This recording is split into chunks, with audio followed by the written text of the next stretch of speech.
and hit the...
All right. Well, Kufar, Akbar, everybody, welcome to another edition of the Crossing the Crescent discussion group. We are a YouTube live stream program that comes on every Sunday afternoon at 4 p.m. Central Standard Time. That'd be 5 p.m. Eastern Standard Time every Sunday afternoon. We're here generally for about 2 hours. I've been wrapping it up a little bit early. Last week we stayed to 2 hours. We even went a little bit longer. I was a little late for church. But that's kind of a change that we made after we came back in January. We moved the time from 2 o'clock in the afternoon to 4 o'clock, and which kind of frees up a little more of the Sunday for me. Like today, we had the Caffer kid over here with the Caffer grandkids and the little 1.5-year-old one. And she is so much fun. I mean, kids at that age are I don't know. You get on your hands and knees and you're chasing them all. It's just too much fun. Those of you who are not grandparents yet, it's a good gig. It really is. Last night I just became a grandparent. Oh, well, congratulations, Ed. Well, you know, okay, you know the deal. I mean, it's a different kind of feeling that you never thought was there. And it's very special. It really is. God has truly blessed me and my family and Ed with his. What are you doing? The boy or girl, Ed? It was a girl. And she's a beautiful little girl. Went there, did the deal, going there all the time now. Yeah, you can't stay away. My daughter nuts. Yep. It's like a drug. I mean, hey, I'm coming by. Is that okay? Well, thanks. I'll be there in a minute. Sorry. That's what you do. I mean, that's what. I don't know. It's just a really good gig. Okay, so today, what are we doing today? And we need to thank our friend Isa for choosing the topic for us today. And we're going to get to it. We're going to be talking about why Israel has a right to the Holy Land. And, when we start talking about, well, we'll get to, I'm not going to spoil that. But what I wanted to lead off with was a little ruckus I had with, and this guy, him and I are friends on Facebook. He's a Muslim, but him and I are friends, and we understand each other. We understand, we think that the other one is full of it, and we're all destined to hell, and there's nothing can save us. But he sent me. He initially sent me a message on Facebook Messenger saying you're a liar, and he would never say that to me. This guy would never say, and I wouldn't say that to him either. I would just say, we have these cordial discussions. If there ever is such an animal that you can have with Muslims, this is it. This is where him and we actually get along, and we keep it. It's not personal to us. It is personal, but I mean, it's not. We don't get personal with it. And he sends me this message this week and says, "You're a liar." I can't believe that you said it. And I'm like, what the heck is this out of? And I replied, I said, can you tell me what I'm lying? You know, guys thought it was maybe something I said on my show, something I did, or whatever. And he says, I tagged you. Well, he can't, the tag, okay, now I figured this out. The tag is to a video made by a certain Lion Adawa, self-proclaimed Lion Adawa. And whenever he tagged me in it, I think this Lion Adawa has me blocked, so therefore I couldn't see it. And I'm like, can you at least tell me what it's about? And he won't say anything. And I was starting to get mad, so I finally called him. I said, look, dude, you're going to accuse me of this. You got to at least tell me what's going on here. So he sends me this. And you all tell me. Let me see here. Share tab audio. I haven't seen bigger cowards besides Muslims ever. Well, this guy, okay, now this guy, when him and I get into it, it's normally on the up and up. I mean, he'll cite his sources, okay? But I told him, I said, look, you're accusing me of something. You're not, number one, telling me what it is. And number two, every time you share a video with me, it doesn't go through. So I don't know what you're doing over there. Yep. So he finally, okay, now listen, he finally takes a picture, he films it with his phone, and this is what he sends me. Okay, you tell me if you can hear this when I hit play. Now, this is from a show, I can't remember. Can you guys hear that? Nope.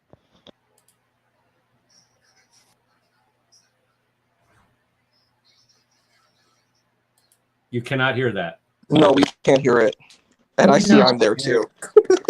You don't have it ported out, bro. Okay. All right. I don't have it. What now? You don't have it ported out. What does that mean? That means you don't have I use Voice Meter to play external type recordings, stuff like that, outside. You have to port this stuff out to be able to get other folks to hear it. Okay. What's the link? Yeah, send me the link and I can probably play it for you. Okay, hold on just a second. Let me see if I can do it one more time. Let's see, video file. Okay, hold on. Maybe I can do this. Here we go. Okay. Is this the one where it says that you... Hold on. Red. Is this the one where Rod... Yeah, we can hear it now. Yeah, we can hear it. Yeah. All right. I'm pretty sure I know what this is. All right. Yeah, because where'd you sent this to, Isa? I sent this to you too. Yes. Hold on just a second. Hold on. Yeah, evidently I caused some controversy when I dropped it. Yeah, there was. It was the joke that he made. I don't. Could you guys hear the Queen in the background? We could hear something yelling. Okay, she was out there. She's got her headphones and she's out weed eating today. I made her go out and weed out in the heat. That's right. Put her to work. I'm kidding. Don't. Anyway, she's got her earbuds in and she's singing really loudly. Oh, okay. And I thought maybe that wouldn't be. All right. Okay, so this guy takes this video. He gets his camera out, or his phone out, and he takes a picture of this, and this is what he sends me.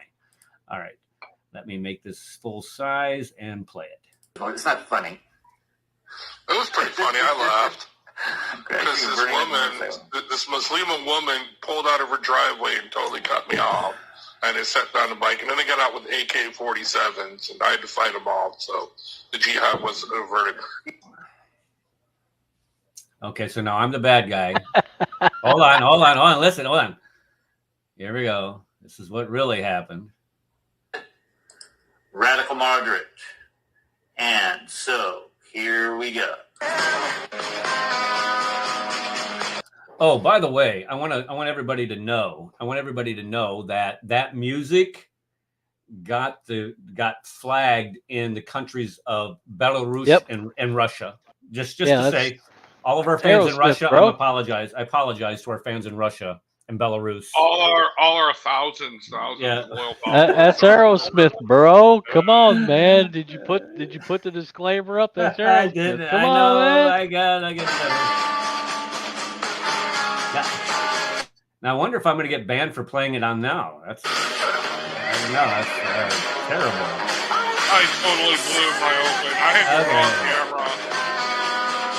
The Holy Sepulchre in the corner. You okay, Red? Yeah. Shit. What happened? I dropped the bike. Oh no! Oh You can go All right, now listen to what this guy does.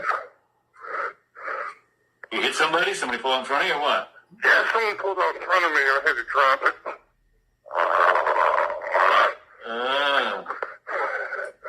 You want me to exercise where you work that out? Oh, I'm back up. Thank you, sir. I saw some road rash, man. Wow. That was excitement. Yeah, we got that up. We got that live. We've been waiting for this shot for a while. You sure you're ready? Yeah. All right. I want to make sure. No, in a second. Oh, just to let you know, the reason why I wouldn't That's not right good. away is the sensors in the safety feature. I tell you what, I'm going to put you backstage, you work things out, and then when you're ready It to come sounds back like on, you Darth give me an eye Vader sign. trying to. All right, sounds good. All right, brother. Looks like him too. Okay. So what? So- Here's the. Go ahead. Yeah, where did you lie now? I'm waiting. He's Well, accused No, of no, lying, right? no. See, this is the thing. This is why this guy is too stupid to understand satire. Remember when he played at the video? He goes, "Oh well, Rad said that this woman jumped out with an AK. This Muslima woman, and he thinks that Rad is serious. It was This a is how joke. this is how Rod stupid this makes man a lot is. of jokes. Rod makes jokes. He has dark humor. Like Okay. that's what it is.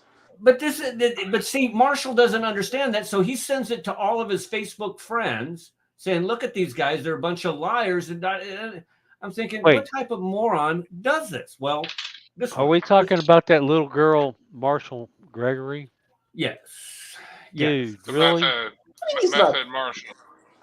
He is such a little girl. He's Oh my nuts. God. He He's Method Marshall. I like Method Marshall, but I don't know. He's I mad think at he's, I think I he's mean- a nice guy. You know how many times I jap slapped that little girl? Japs. Oh boy, yeah, where it said all hate mail too. That kid, Anyway, that little girl, all he does, all Now, she does he's is get online and whine. That's all he's a- she does. Whine, whine, he's- whine. he's a grown man. He's a grandfather too. But no. Anyway, first of all, you mean you guys didn't believe that a bunch of Muslimas in hijabs pulled out with AK-47s and I fought them off? I mean, that's not believable. You're not taking me Well, seriously, man. well, Struggling especially real. when you're breathing like Darth Vader in your mask, trying to catch your Right. breath from getting from dumping your bike. I'm still laughing. Marshall Gregory. But this is the thing. This is what he does, though. The guy's like a cancer. He just never goes away. He's He's just a little always- girl. That's all he does. But And dude, here's the funny thing. Issa got messages. You got messages. we sent him to knows. Issa. Issa got a message. Issa. Oh, Yeah. really? We were talking, Yeah. and he's been very nice to me. I think it's. I wish we could have a more clearing conversation about all of this. Wait you a know? minute. He's been nice to you? Yeah. Yeah, he Oh, thinks you're a Marshall. Muslim, man. He thinks you're a Muslim. Wait, hold on. In all fairness, Ed Van Halen, Marshall's like our little pet mascot. He really is. We kind of like him. I mean, don't get me wrong. He's a jerk, but I kind of like him. I've grown fond of him. Kind of like fungus, it kind of grows on you. But no, seriously. Well, I think he took it literally speaking. I think that's what Yeah. happened, is he took it literally. And I'm like, the thing is, when you get to know, like, I've spent a long time getting to know you, Rad. We've talked for several years now. You Right. joke, you make jokes, like the other clip is about the Banu Qurayza incident, which is a Okay. very controversial, problematic situation, which there's ways of defenses for it, but it's very problematic, where basically the Banu Qurayza was a Jewish tribe that did, according what, like, for traditional Muslims, did like treason and backed up this other group of people. And so basically they were tried and then they were all put to death by an arbiter. So that's the issue. So then Rad made a joke about that particular incident saying, hey, you know, why didn't the Prophet of Islam just kill all the Jews? And it was like he was referring to that incident. Well, no, I said too bad he killed all the Jews. Otherwise, he could have learned something. Okay. Oh yeah, too bad. Sorry. Yeah, That's it. but wasn't that Islamic books, right? Yeah, That's Islamic yeah, books. yeah. Yeah. So it's In crap. traditional like, Sunni narrative, there are people that challenge it. Not all Muslims believe this. Some Muslims believe it's a fabrication, but a lot of traditional Muslims do accept this point of view, and that's the argument. They say it was a treasonous situation. That's why it was done. So, just right. Well, either way, Marshall said that I was being anti-Semitic when I said that. I'm like, what the dude? Yeah. Like I said. Okay, so Muslims are Jews now. I don't get it. But anyway, Marshall's back, so let me just show you log something. on your Facebook. That's hilarious. Let me show you guys something. Okay, you see this? This is a stack of emails Marshall has sent to me over the years. There are over 2,000 of these things. 2,000 emails that I've received from this guy. He's like I said, the guy is nuts. I've said this several times before on this show. I got called into the FBI, the local FBI office, because of this clown. Yeah, he's probably on the list, man. Okay, but so when he said sends this kind of stuff to my friends on Facebook, I'm like, well, come on, and you're going to believe him? And that's what got my undies in a bunch on that. I'm saying, are you going to believe him, or are you going to actually think that that's real? Yeah, he wants you to believe it. All right, he wants you to believe it. That's how bad this guy. That's how bad off this guy is. Yeah. And this dude, literally, him and some other nutcase, they took the picture they got of me getting off the bike a long time ago. Okay, you can clearly see my face at the time. And they put it through Google Images search, and they found it. Evidently, Eric was messing with me because I'm on the train when this is all going on, so it's all coming on my phone. I'm telling Eric, "Hey, try this. Put this image through," and he's like, "Dude, this is you." I'm like, "Oh, what the hell? No." All these, evidently, my face looks like a lot of pedophiles on Google Images. No. It was amazing how many people that are charged with pedophilia look exactly like Rad does. Well, they don't look exactly like wow. No, that's what... like, this is crazy. We got 15 people here. They got rap sheets this long, and they all look like Rad. I can see why. They should call them Rad sheets. That's Rad sheet. There you go. Anyway, well, they found this dude that looks nothing like me. And who was in jail at the time, in Wisconsin, serving time for Gainesville. To Rock County Prison, for doing he's a parole violation, but he was twice convicted of pedophilia. And he was also an extremely violent individual. Anyway, they made videos and posted this all over that this was me. And I'm like, dude, it's not me. They're like, yes, it is. And I'm like, no, you're not. Link after link, they said. Marshall says, it was your own mother. She contacted us. She's so disgusting. My own mother can't even operate a computer. Right? Yeah, that's believable. Oh, and then all kinds of Christians confirmed it with them. People I would not even expect, people from the show. So clearly Eric ratted me out because he found all the pictures. But no, seriously, this is the student, and I'm like looking at this, and in the video they made and the stuff they shared, you can see he was arrested in September, and I got a video me and Eric meeting for the evidently they released this dude so we could go, or he could go and meet up with Eric in Chicago at the Chicago Marathon. Okay. I mean, no, but the dude was still in prison until May, and this, they believed it. They said, but like I said, nobody's ever going to accuse Marshall of being smart, and that's one charge he will never be able to be charged with and I get it, John. Yeah, John says that you're giving him free advertisement, And maybe Well, he he needs promotes it. our show. He's always going to go stay away from the Caffer, Eric the Caffer show, Crossing because the Crescent. don't go there. And the next thing you know, I'm getting 600 views in the next week. So whatever. So that's why we like Hilarious. Marshall. He's our best show promoter. Yeah, he's just you get used to it after a while. All right, so let's get to the topic. We're 22 minutes into the show, and let's go ahead and get to the topic. I'm sorry. Okay, so do the Jews have the right to the Holy Land? That was what we decided that we're going to talk about because it came up in a conversation last week, and one of the biggest complaints about the Jews having possession of the Holy Land today is because it was once held exclusively by Muslims. And if you read in Islamic literature, it says that any land that Muslims hold can never be returned to the infidels, can never be returned to Christians or Jews. For an example, Spain and Al-Andalus, that this is, let's say that we did, or Israel did, turn the land back over to Muslims because they had once held it. Does anybody here think for a second that is where it stops? No. Is that exactly? And on top of that, but I would say that if there was if the settlers were removed, then there would be an ethical position that would allow Israel to have it would get more legitimacy. I'm not saying it would be agreed upon, but if that so when you say settlers, so what do you mean the settlers by who are Gaza, the settlers who are in the land that is not agreed upon. There are certain settlers on land in we call Gaza, those West Bank. we call those neighborhoods. When they call people call them settlements, but we call them neighborhoods.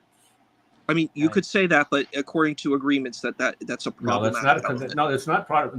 Well, I tell you what, we're going to have this conversation, and okay, sure. I want to have it. However, let me go through this, and then maybe this can afterwards. No problem. Set a basis for what we're talking about. So let's go ahead. All right, I'm going to come on my computer. By the way, just letting you know, I'm shifting from my phone to my computer. Okay, cool. I'll bring if you can add me there, thank you. All right, so 4 basic questions here.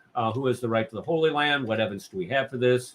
Why is there conflict over it today? And what we as Christians can do to support Israel. So does Israel have a right? Do the Jews have a right to the Holy Land? Well, let's take a look at the Bible. I mean, look at Genesis, the Torah, that we're supposedly supposed to find Muhammad in.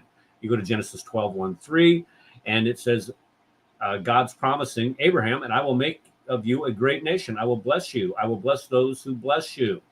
So he's going to bless Abraham and then make him a great nation. And where are they going to go? It's right here. It says, go from your country. Hold on. Let me do this. Go from your country. He was located in the land of Chaldees, which is modern day Iraq. Is Basra is the region that he's in. And he says that he's going to give him that land. So according to Genesis, this belongs to Abraham and his descendants. And you go to chapter 15, and he makes this covenant with Abraham. And in this covenant, God is the one that says that I am the one that's going to be responsible for this covenant. Abraham didn't even make or agree to it. God put him to sleep. And right here, so deep sleep fell on Abraham, and it was God who walked through the covenant itself. And he says, to your offspring, I give this land. Well, what land is that? Well, it's the land from the river of Egypt to the great river, the river Euphrates. That is a lot of land that he's giving Abraham and his descendants. Well, who are his descendants? Well, if we look, it says, and your offspring shall possess the gate of his enemies, and your offspring shall all the nations of the earth be blessed because you have obeyed my. And this is Abraham's obedience. Abraham was obedient to a fault, folks. He's called out of his homeland. He goes to a land that he does not know that existed. He's made a promise. But think about this. Just think about this. Okay, God makes Abraham a promise. He says, your descendants will possess this land.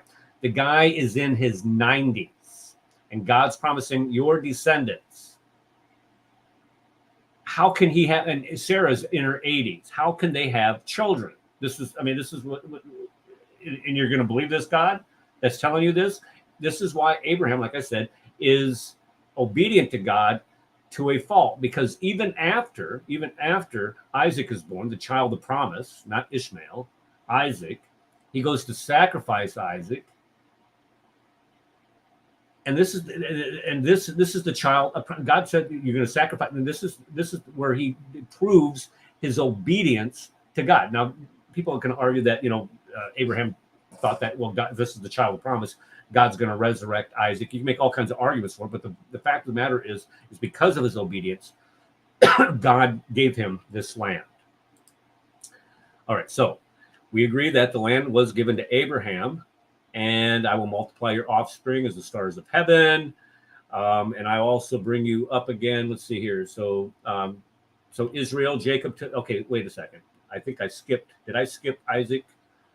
Yes, this is the land. This is the promise made to Isaac right here. Is promised the land in 26:25. I will multiply your offspring because Abraham obeyed my voice. Okay, so Isaac is now given the promise. Notice it's not Ishmael. Ishmael is told that he will make a great nation of Ishmael, but he will not.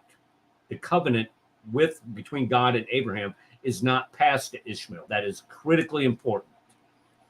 Okay, and then it's sent to Jacob, who then becomes Israel, and then you have the 12 tribes. And the words that the Lord has spoken will do. Okay, so then after the 12 tribes, they go into bondage in Egypt. And when they come out of Egypt, you have the 12 separate tribes, and Moses is leading them out.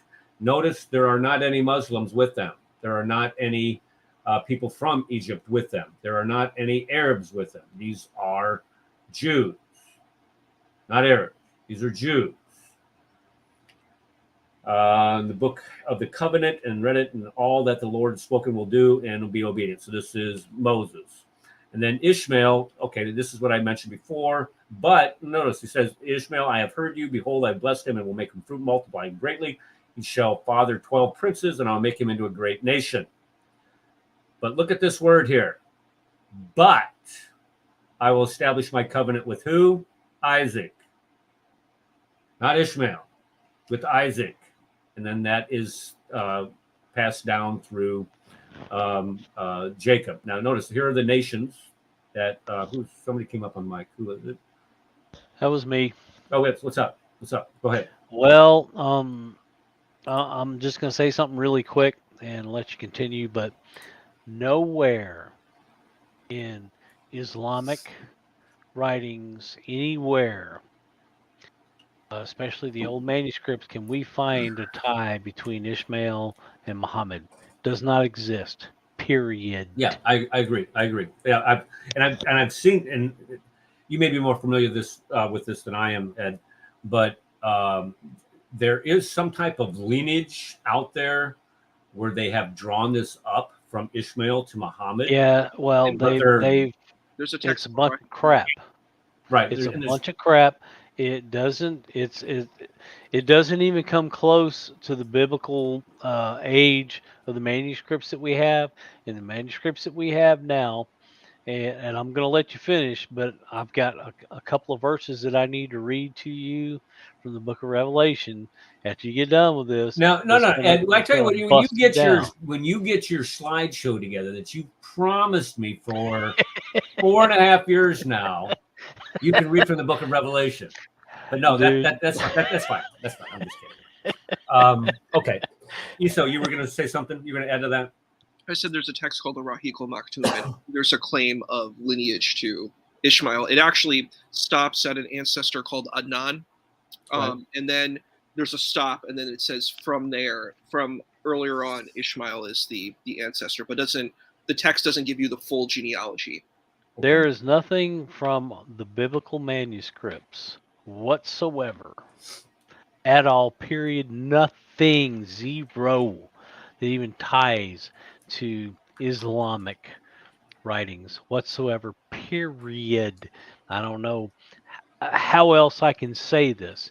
It does not exist, period. Yeah, and the ones that they did have, and I'm willing to be wrong on this because I haven't looked at it for years.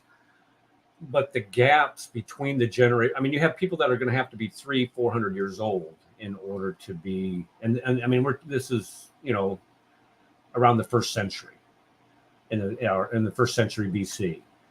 So in order to make that tie, the genealogies, they're just, they simply don't work out. So yeah, you're right.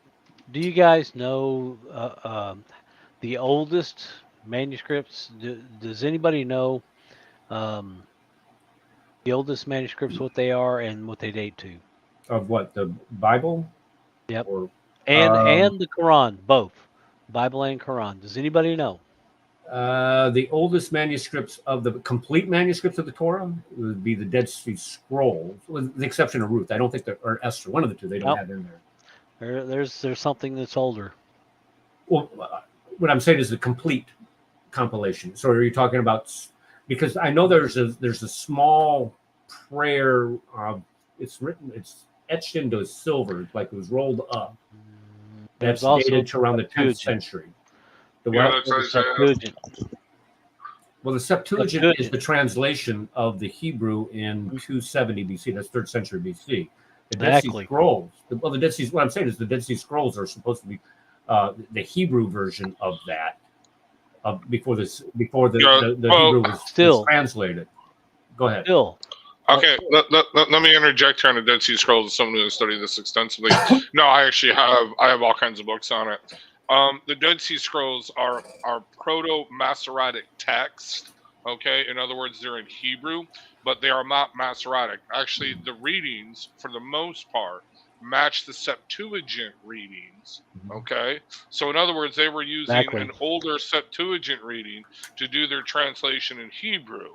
And what makes them unique, though, is that not only the majority match the Septuagint reading, but also they have their own unique reading, their unique style that is different from both the Septuagint and the later Masoretic text, okay, in certain portions and positions.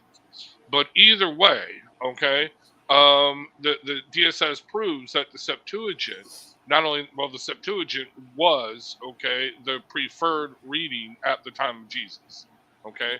That was considered holy, and that was considered sacred text. But anyway, I don't know how we got to that. The LXX is way older. The LXX is way older, and it's in Greek, and it's also in Greek. That's why it's the Septuagint. But just to prove my point that the manuscripts that we have and our manuscript witness is so extensive and so early, there is no way on God's green earth that Islam could ever even could consider to compare to what we have. They can't even. They're not even in the same ballpark. It's a joke what they have, right? Oh, we agree. Preaching to the choir here. Right. Well, I was going to say, as far as the oldest Quran that we have, I think we brought this up last week. I might be wrong, but we brought it up here recently. Is the Sana manuscript? Well, the oldest complete Quran. You got to get the oldest complete Quran. The Sana manuscript is not complete. Right, I agree. It doesn't have all the surahs. The oldest complete Quran manuscript that is in existence today dates back to, drum roll, 1924, guys. Yeah, that's what I was about to say. 1924. Yes, Kaffir, get your facts straight. Hold on a second before you throw me out the window and under the bus and through the woods. Let me just say this. The Sana manuscript is even older than the Quran itself. Yeah, but the Sana manuscript is written in Syriac. It's not Arabic. That's the point I'm trying to make. That's the exact point I'm trying to make. It's the Quran before the Quran ever existed. So how can you have a Quran before Muhammad? And you can't. That's the problem. And it's a palimpsest. We went through this last week and the week before, where it shows that even what they had before was changed to conform with what they have today. Because if it was written underneath, well, then this is supposed to be earlier. This is supposed to be, what Muhammad truly said, when the fact is that it's not. It does not conform with what we have today. So anyway, the point we're making here is that let's get back to somebody's echoing. Is that you, Paul? Hey, Paul. Welcome. How are you? Oh, God bless you. Well, I'm trying to. Hopefully, my sound is working better. But okay, listen to what I did on Thursday. Paul invited me to come onto a show on Thursday because he was talking about Qiblas. He said, "You want to talk about Qiblas?" And I'm like, "Yeah." But I had a church meeting. It was a public outreach committee that I'm on. Anyway. So I get to the meeting. It was at 5:00, and I said, "Look, I got to be out of here no later than 6:30. I got a podcast that I go to." So I come home and I pull up Paul's Skype message to me, and I click on it, and it says the broadcast has ended. So I'm sitting here cussing Paul. I'm like, "If you're gonna bite me, man, you're gonna you send me the link, and I come here and you cut it short, and you don't."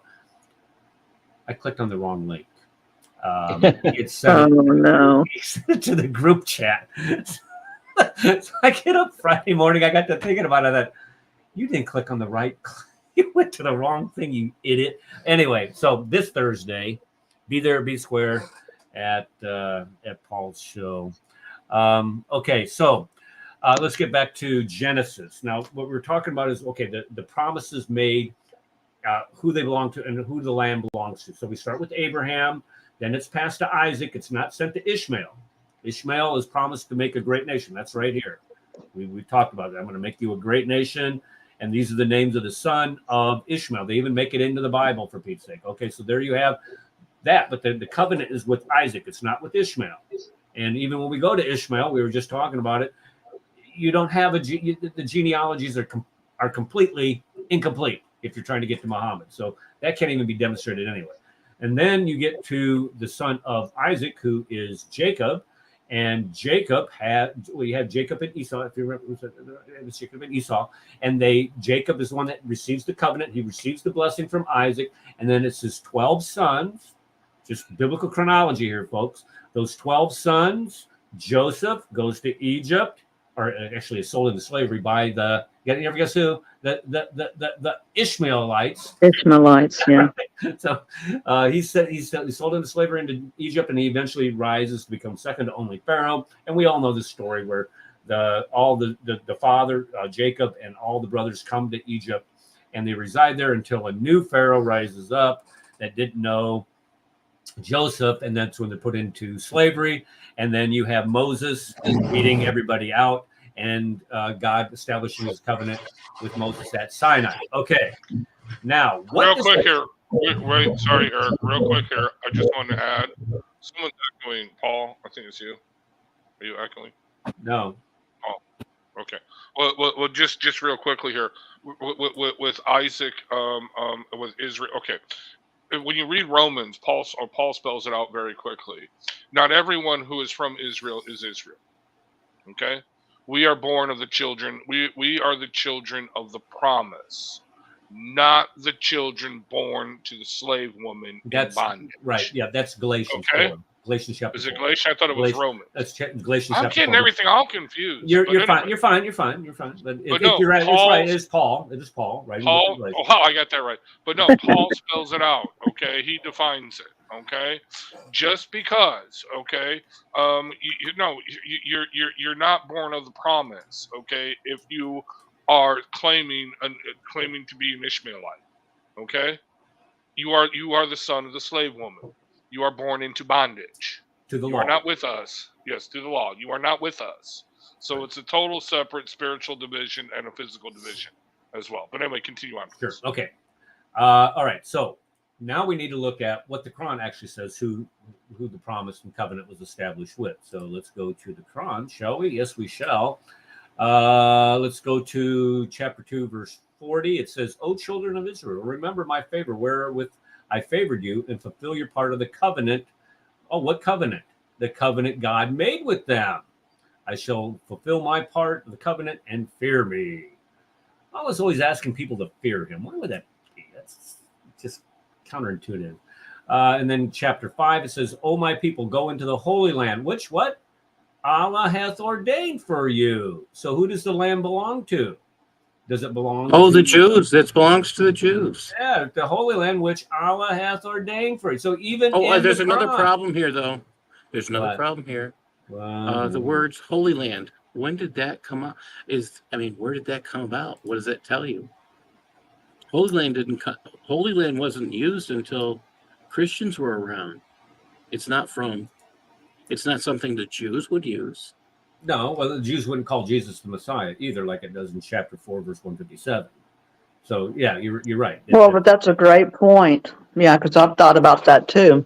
The It's the Bible, promised land to the Jews. yes, It's the Holy Yahweh Land for says, Christians. right, Yahweh says promised land. So why is Allah talking like a Christian?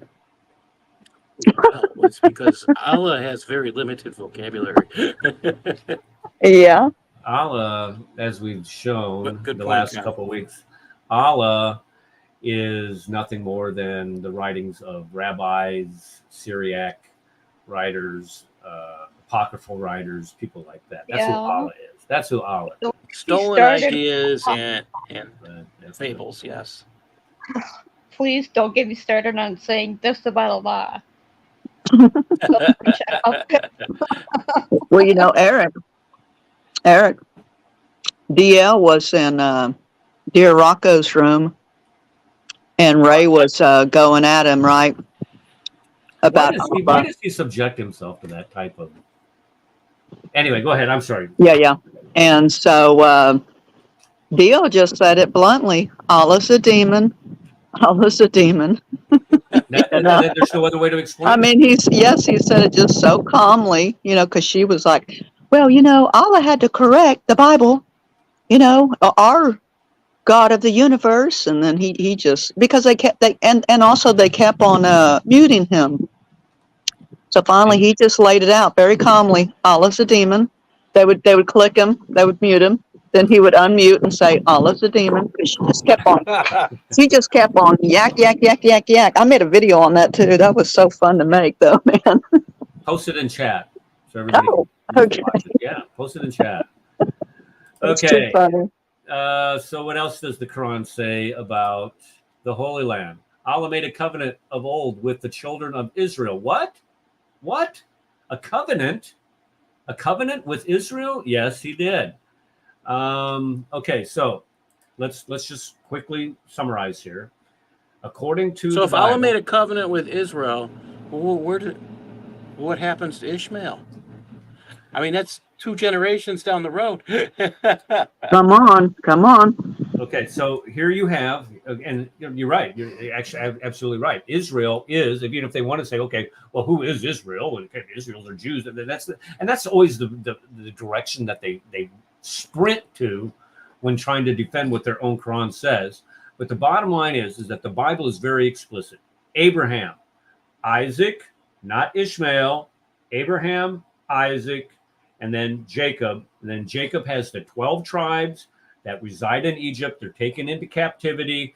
They're finally, Moses in the Exodus, the 10 plagues of Egypt, and then the crossing and parting of the Red Sea, and then into the 40 years of wandering, and then they repossess the Holy Land. They repossess the Promised Land. Let's just put it that way. That's according to the Bible. The Quran turns around and affirms those promises that God made his covenant with Isaac, and he made it with the people with the people of Israel. He didn't make a covenant with Muhammad. He did not make a covenant with the Arab peoples. He promised Ishmael that he would make him a great nation, but like all nations throughout history, all great nations fade away into obscurity, and that's basically what we've seen with that people group that they are claiming that they have some type of genealogical relationship to. All right, so let's look at some significant events in the history of Israel. We're getting to it, Issa. I promise you, brother. Promise you. Okay, so 1400, Joshua reclaims the Holy Land, or reclaims the Promised Land.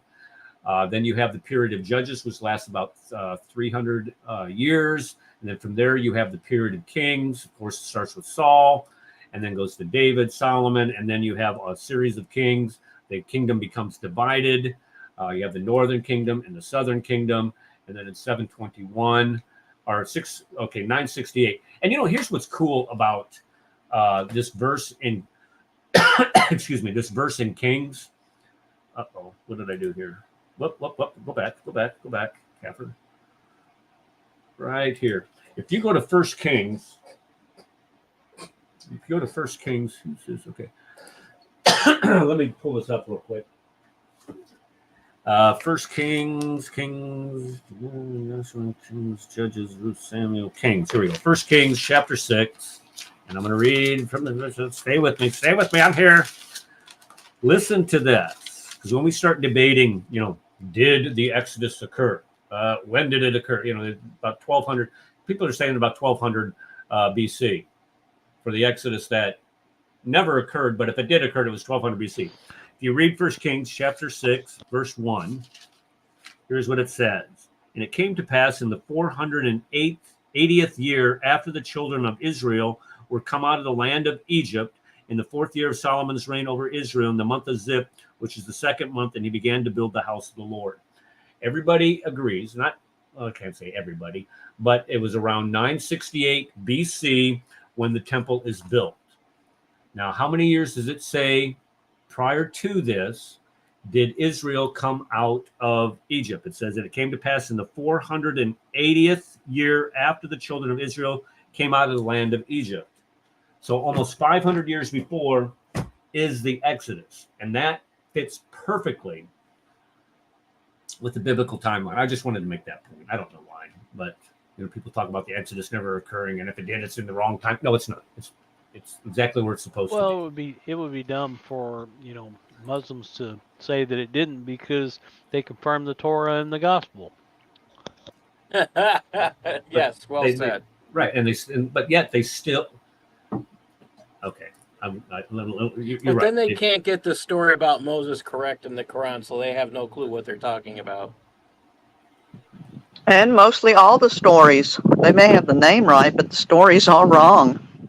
Yes, exactly. Well, it's so pitiful. Sorry. You're absolutely right, Connie. I mean, it's something as simple as, who drew Moses out of the water?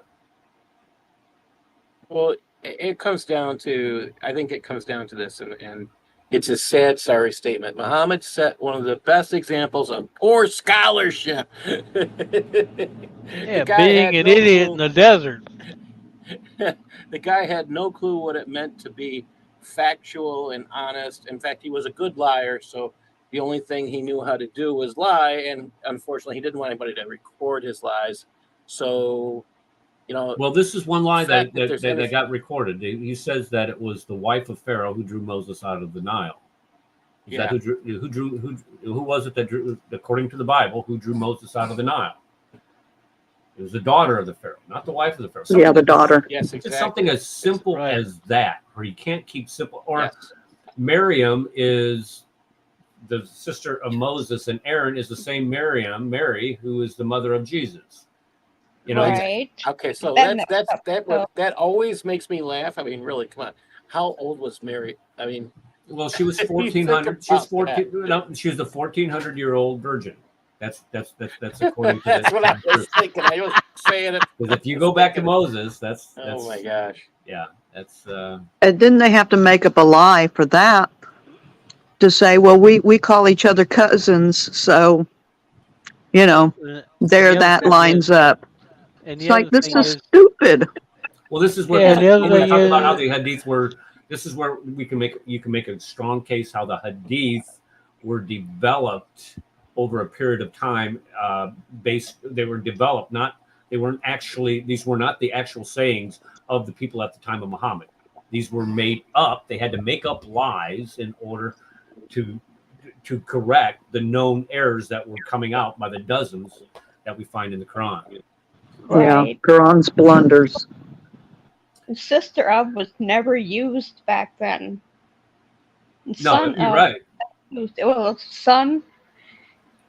No, how'd it go? Sister or brother? They would never use with son or daughter of back then. Right. In Arab culture, everything was all about. It was probably the most misogynistic culture as you could possibly imagine. And they would not, I mean, when women were pretty much treated as possessions. And so they were not ever used, well, the sister of Aaron. Shut up. You're lying. And we know that you're lying. Okay. What is this? Who's this? Paul is saying, according to the Quran, Jacob knew that his sons were lying about the death of, say it again, you can't fool a prophet. According to the Quran, Jacob knew. What does that mean? Paul, you're going to have to explain that one more. I think he's being sarcastic. Oh, okay. All right. Maybe, all right. Then I'm missing it. And normally I can catch sarcasm pretty quick because a lot of you guys in the chat are pretty sarcastic. I like this one right here. This is Rob. Reading some of the prayers of Kafir. Prayers of Kafir. Okay. All right. So 968, the temple is built. And then here we have, let me get my laser thing. The kingdom, excuse me. The kingdom is divided.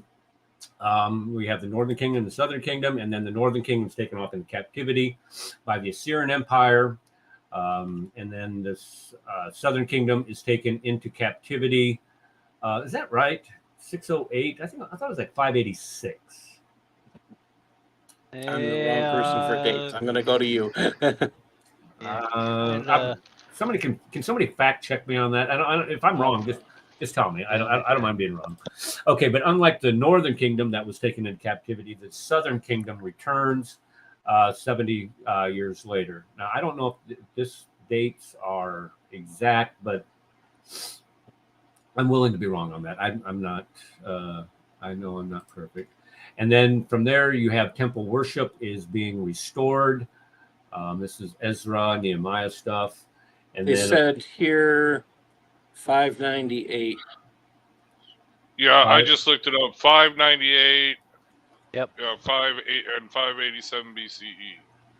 So you've been fact checked. Oh, we got to get a song for that. Fact check. Yep, I get that too. So we got 3 witnesses here. Man, You're close though. Pinocchio's, man. I'm sorry. I apologize. So I was looking at it. I'm like, See, you are a liar, Dr. Cuffer. You are a liar. You say you just lied. Oozing out of my pores. I'm sorry. Okay, so we're saying so we're saying here it was 598, not what did I have here? 608. Okay, so I'm off by 10 You're minutes. close. All right, so the return would be 628 587. It says, okay, or 528 instead of 538. Am I correct on that? All right, so this would be 528, and then 2 years. But I do know it was 2 years after they returned that's when the temple sacrifice and worship system was restored. And then you have, of course, the temple's rebuilt, the walls and the gates are rebuilt. And then we have that 400 years of silence. And you have Herod expanding the Temple Mount. You have 33 AD, Jesus being crucified. I mean, I'm just, putting down, significant events in the history of Israel. And then 70 AD, of course, is the most significant event that's not mentioned anywhere in the New Testament, that the Second Temple is destroyed. Eric? Yep. Yeah, I would rather have put it 33 AD, Jesus is crucified, buried, and risen from the dead. Thank you. Yep. What do I have? Yep. 33 crucified? AD. Yep. Yeah, you just have his crucifixion. I'm just mincing here. I'm your college student, man. I'm your college student. All right. Okay. Let me just tell you why I put it that way. Because these are events that all historians would agree upon. And when we talk about historians, when you say that he was crucified, this is true because that is a historical fact. Oh, by the way, if you ever get time, go to Chris Claus's channel, One Way Apologetics. He had a debate with what was the guy's? It doesn't matter. A Muslim. Dawas Central is the guy's name. About the crucifixion, and Chris. I mean, and this is where I think Chris is just dead wrong on this, but he wants to say that the Quran does not say that Jesus was crucified, but that it only alludes to it and says that the Jews, the claim about the Jews crucifying Jesus is wrong. But Yeah, the you're Quran right. actually says actually says that he did die. He did die. Yeah. In what was it, chapter 19, where it says something that Yeah. It says it 3 died and times. he- All right, guys. Yeah. Here's the 3 thing. times it says Here's- Jesus was crucified in the Quran. 3 All right, times. so Yeah. listen. Number one, no, that's right. I get it. You're absolutely right. I agree. That's what it does say that. But here's the problem: 99% of the Muslims in the world disagree with you. They will say That's because they can't read the Quran. That's Because they because disagree with the Quran. Yeah. No, they don't read the Quran. Hello, they True. don't read it. That's why they disagree with us, because they will not read their Quran. Okay, Eric, your turn. Lack of scholarship. Can I finish a train of thought here? Okay, so the death of Christ on a cross, is the most demonstrable historic event from the life of Christ. You have 15 separate historical references to the crucifixion of Christ. You don't get better attestation than that. So if the Quran says that Jesus did not die, says that Jesus did not die, and 99% of the Muslims in the world believe that the Quran doesn't say that Jesus didn't die on a cross, I would prefer. It makes our job as Christian apologists all the much easier to say that the Quran is obviously not from God. Why? Because the Quran says there in 4:1-7 that Jesus did not die. He was not crucified. Period. And most Muslims will agree with you. Okay, so turn around and tell me how you can go against a known historical fact. And they can't. So They don't like history. They say we don't go by history. We only go by the You're Quran. absolutely right. We covered that 2-3 Which they weeks don't. ago. What they do is they're going around, they're destroying archaeological evidence at the Temple Mount and all throughout Christendom in order to eradicate Christian history and Jewish history. And here's what? But it's too late. But it's too late. What do you mean it's too late? It's already been archived. It's too late. They can destroy all they want to. What they're destroying, the stuff they're destroying, is the stuff that they have in Iraq, where those events Yeah, happened. you're right. In Temple of Jonah or the Mosque of Jonah. Yeah. Exactly. Those statues from Sargon II, those bearded men with the wings and stuff. Yep. But where was I going with this? Oh, okay. One important lesson to learn from the history of Israel as a country is the fact, and we were talking about it earlier, the Dead Sea Scrolls. Did you guys know the Dead Sea Scrolls clearly demonstrate that the Jews have a right to the Holy Land? These ancient documents, these 2,300-year-old documents, 2,300 years old, clearly show that Israel has a right to the Holy Land. Do you guys have any idea what Israel is into the Promised Land? Yes, Israel. Okay. Do you have any idea when the Israelis came in possession of those Dead Sea Scroll documents? 1947 or something like that? Exactly. The day the country was founded, they came into possession of the Dead Sea Scrolls. An Arab boy. An 18-year-old There Arab. you go. Yeah, and they went through. They went and they of course they made them into the black market and stuff, but they came in possession to demonstrate that they have a right to that land. I am so glad that you brought this up, Eric, because my next question is going to be multiple choice. No, go ahead. Okay, so do the Jews that are there today believe that Jesus Christ is the Messiah? The Jews that are in Israel today? Yep. No. Not the rabbinic. Some of them do, but many of them don't. No, as a whole. This is why I want to point everybody now to Revelation 3, verses 7 through 13, where it talks about the church of Philadelphia. Mm-hmm. And it says, "And to the angel of the church of Philadelphia write, these things Saith he that is holy and he that is true, he that hath key of David, he that openeth and no man shutteth, and shutteth no man openeth. I know thy works, and behold, I set before thee an open door, and no man can shut it. For thou hast little strength, and thou hast kept my word, and thou hast not denied my name.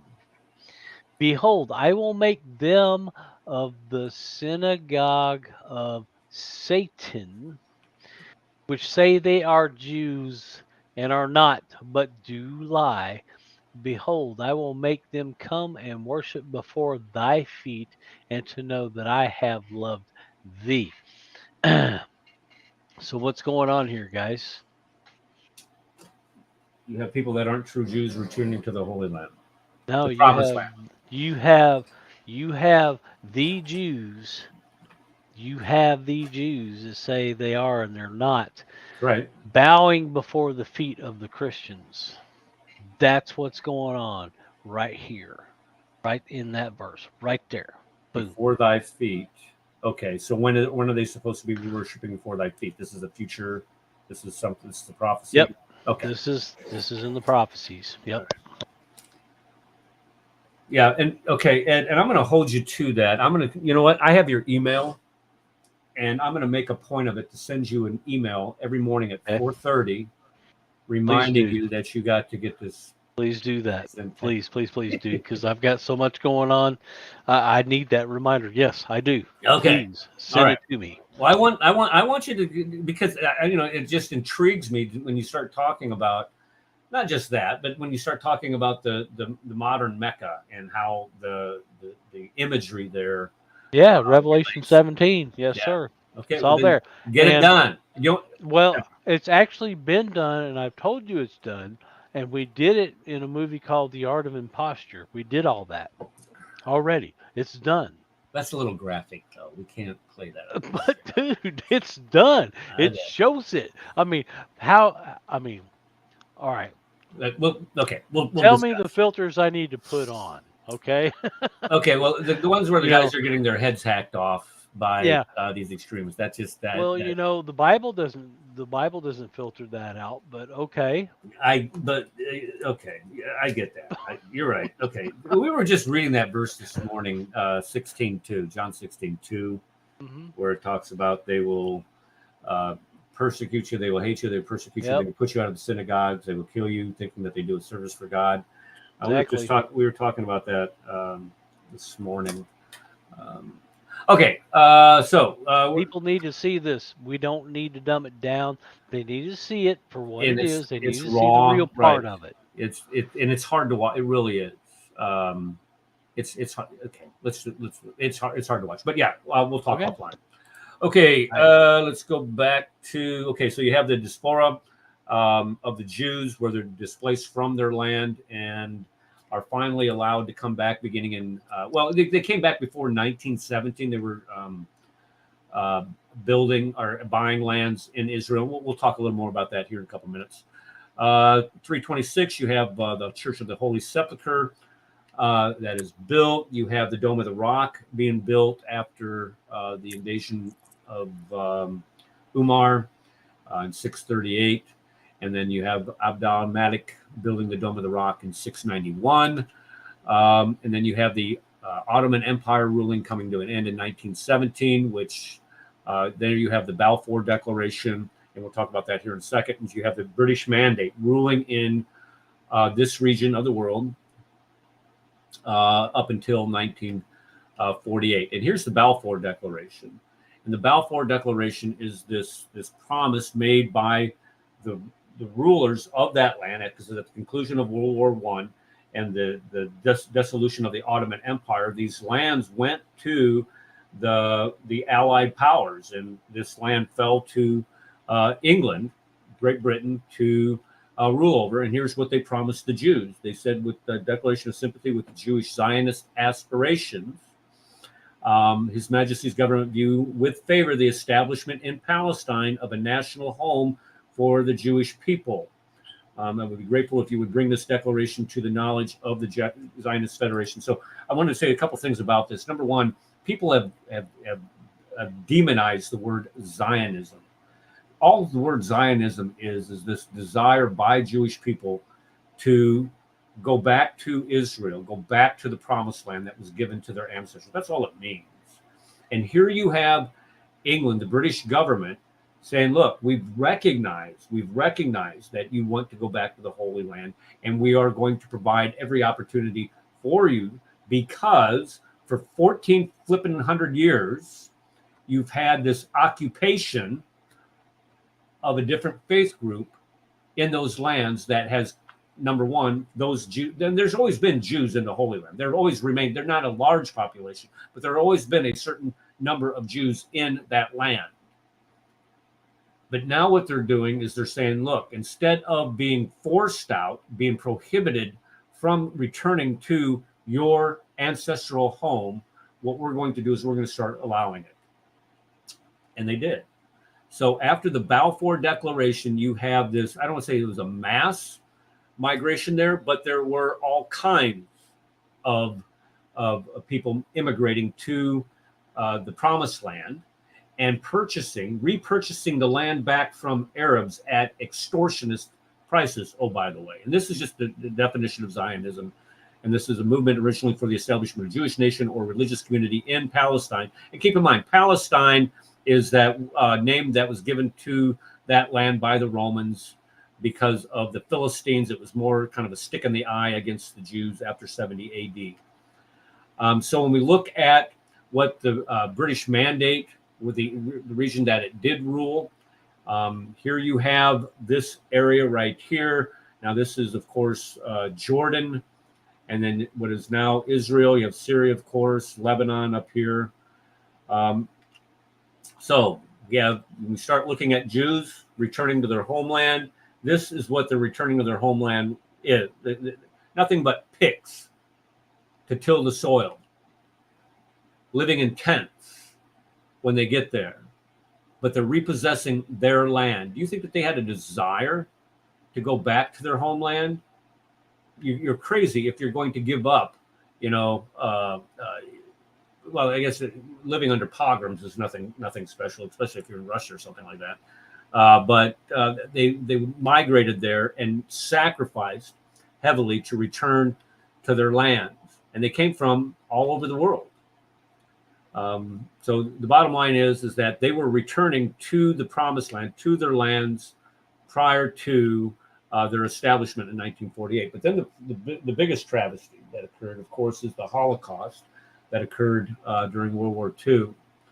And, I could sit here and give you this long litany of things that happened to the Jews during the Holocaust, but, it's just, I don't know. It's just sad what happened to them. 6 million of them perish. That's 2/3 of the Jews in Europe died.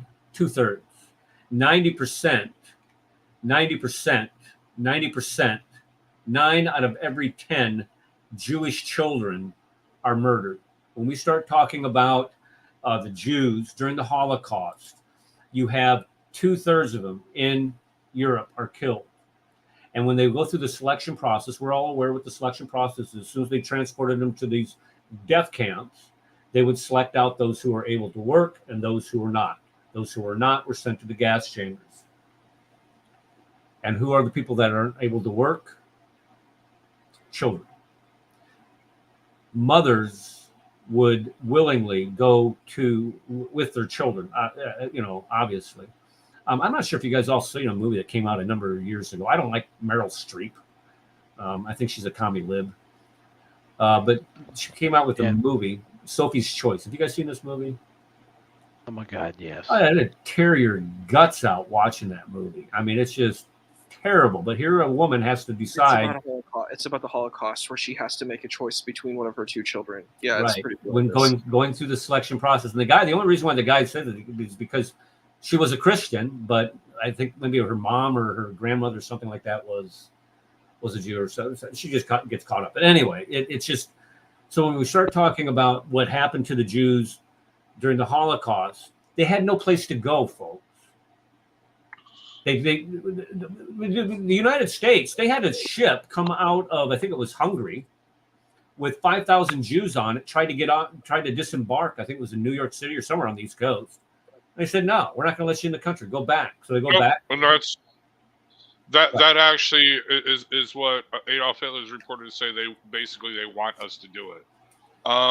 But real fun fact on this, because I've been studying this a lot lately. I've been listening to a lot of like The Rise and Fall of the Third Reich. I highly recommend it. It's an epic tome, but you can get an audiobook. I mean, no, it's like huge. Okay, it's like 14 hours. But anyway, here's a fun fact. They wanted to deport. One of the things that was seriously discussed and looked into was the Nazis wanted to ship all the Jews of Europe to Israel. It's no joke. I mean, they were dead set serious on it. The only problem was Britain controlled the Holy Land. Britain controlled it. So they couldn't come to an agreement with Britain to deport all the Jews of Europe to Israel. So that's why it was dropped. And then they were going to do Madagascar, but that wasn't going to work. And then they did the whole, the conspiracy at the Weizen conference, which they spelled it out. And that was pretty much that. But yeah, the British and Americans, we double dealed.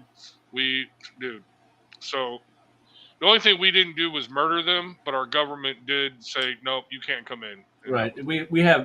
Our country has some culpability. Not nearly. Oh, no. Don't get me wrong. It's not nearly, the same as what the Nazis, or people. And I remind you, it was a Democrat president, Democrat administration that did that. Just thought I'd throw that out there. Another thing with Democrat screwed us again. But when we look at the Holocaust, I mean, this is when you have a people group, and when after the war, people during the war, they had an inkling of what was going, but when the magnitude of all this came out, and people were able to see the film footage of these camps and these bodies piled on top of each other, and they're bulldozing these bodies into the graves, and the footage from the Nuremberg trials starts coming out where they're machine gunning these people into these pits, and all of this evidence comes out. Is the Jewish people, and this is in light of all of the anti-Semitic feelings and treatment that the Jews had gone through for centuries by Christians, and Muslims too. And let's just make sure we not exempt them from this, but by Christians. Well, thank you. I'm sorry. I don't mean to interrupt. I really appreciate that honesty and accountability. I appreciate that. It's a historical fact. We know this. This is a historical fact, and it's just like there's a lot of dishonest people, though. There are a lot of dishonest people about this particular topic, and I've heard them. They will make excuses. They will say that Jews were bad people and they deserve this, particularly white supremacists. So I really appreciate that you're. I've been called a white supremacist too, by the way. I don't know what. Which is funny because you wouldn't be. I mean, a lot of this is a pretty diverse place. There's people of different colors here, so. They don't. Well, this is the when we start talking about the people who make those accusations, they're religious supremacists, is what they are. So let's just make sure white we hold that. Christian nationalists. No, but seriously, no. We failed. The United States of America failed. Dropped the ball in many ways. Well, we didn't know. There was a lot of things we didn't know. That's the thing. We had it. We did. I'm going to tell you. My dad was a nose gunner, navigator, and a B-24 Liberator in World War II. All right, and he told me this stuff. Mm-hmm. He told me about what was going on. He said, and for the most part, we didn't know that this Holocaust, the killing of Jews, was going on. We had no idea, and we didn't. We didn't know this. He might not have known, but they were being told. Even the Red Cross was told in 1942 this was going on. Right. Okay. Yeah. Well, by 1942. Okay. Yeah. Well, by then the war was in full force. The war was on, man. We didn't bomb the camps. We didn't bomb the rail yards going to the camps. No, we let this continue. No, we didn't. We did. No, we didn't. We did not. All right. We did not bomb the camps. But you guys stop. Listen, the bottom line is that we had the country did have an idea of what was Really? They got, hold Whatever. on, let me finish. The country, we did have an idea of what was going on, but we did not know the scale, the massive scale in which this was going on, because nobody in their right mind, everybody thought that, everybody at this time, I mean, Hitler was man of the year, for crying out loud. Was it 38, 37, 38, or somewhere around there? But when we look, nobody understood the scale, the absolute massive scale in which they were using assets, military assets, to carry out this genocide. Nobody knew that. Now they had an idea of what was going on. A lot of the intelligence agencies, like Red mentioned, knew that this was being done. They had all kinds of reports of it, but they did not know the magnitude of it. Because why? Okay. Because in order to do something like this at this scale, you would have to sacrifice your military supply lines, especially being extended into Russia like they were. Who in the world would do that? Especially when you got, have one. Have one what? They didn't have one. They didn't have a military supply line. That's what I'm trying to say. The Germans were so stupid. They didn't have the resources that they needed to do what they were doing. And I'm going to tell you something. My dad had frostbite from his knees down to his ankles, where they were marching him in 30. Let's see, what did he say? It was 32 below. 32 below. They were marching him. He didn't have anything on. You could see it. You could see it later on. You could see the frostbite that he got on his legs, where they were marching him 32 below in the snow to get to another camp, because they were bombing these camps. They were bombing the camp he was in. And nobody's done Don't that. tell me they weren't bombing the camp.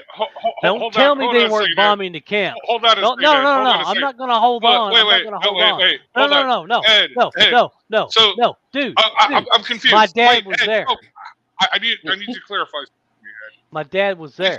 I thought Nobody's your dad, saying he's not. I thought your dad was a tail gunner, not a Jew. Yeah, he got shot. He got shot down over Germany, dude. And he was we're a just, POW. Ed, nobody's saying that. What we're talking about the death camp. Stop it, Red. Just a second. Hold on. All right. The death camps were in Poland. They weren't in Germany when we were bombing Germany. So okay, these my are dad. apples and my oranges dad- here. We're not doubting My that. dad was in Austria. All right, And that is west. close Again, enough. Well, no, not really. Close Okay, but enough. hold on. Then what was your if your dad was a prisoner of war, then what was he doing in a death camp? This was strictly for certain people, not American. They actually marched them through these areas, dude. I mean, I don't know how else I can tell you. He saw these places. He saw them. Okay, that's nice. He saw these places. What I'm saying is, we have they did not bomb. They did not bomb Auschwitz.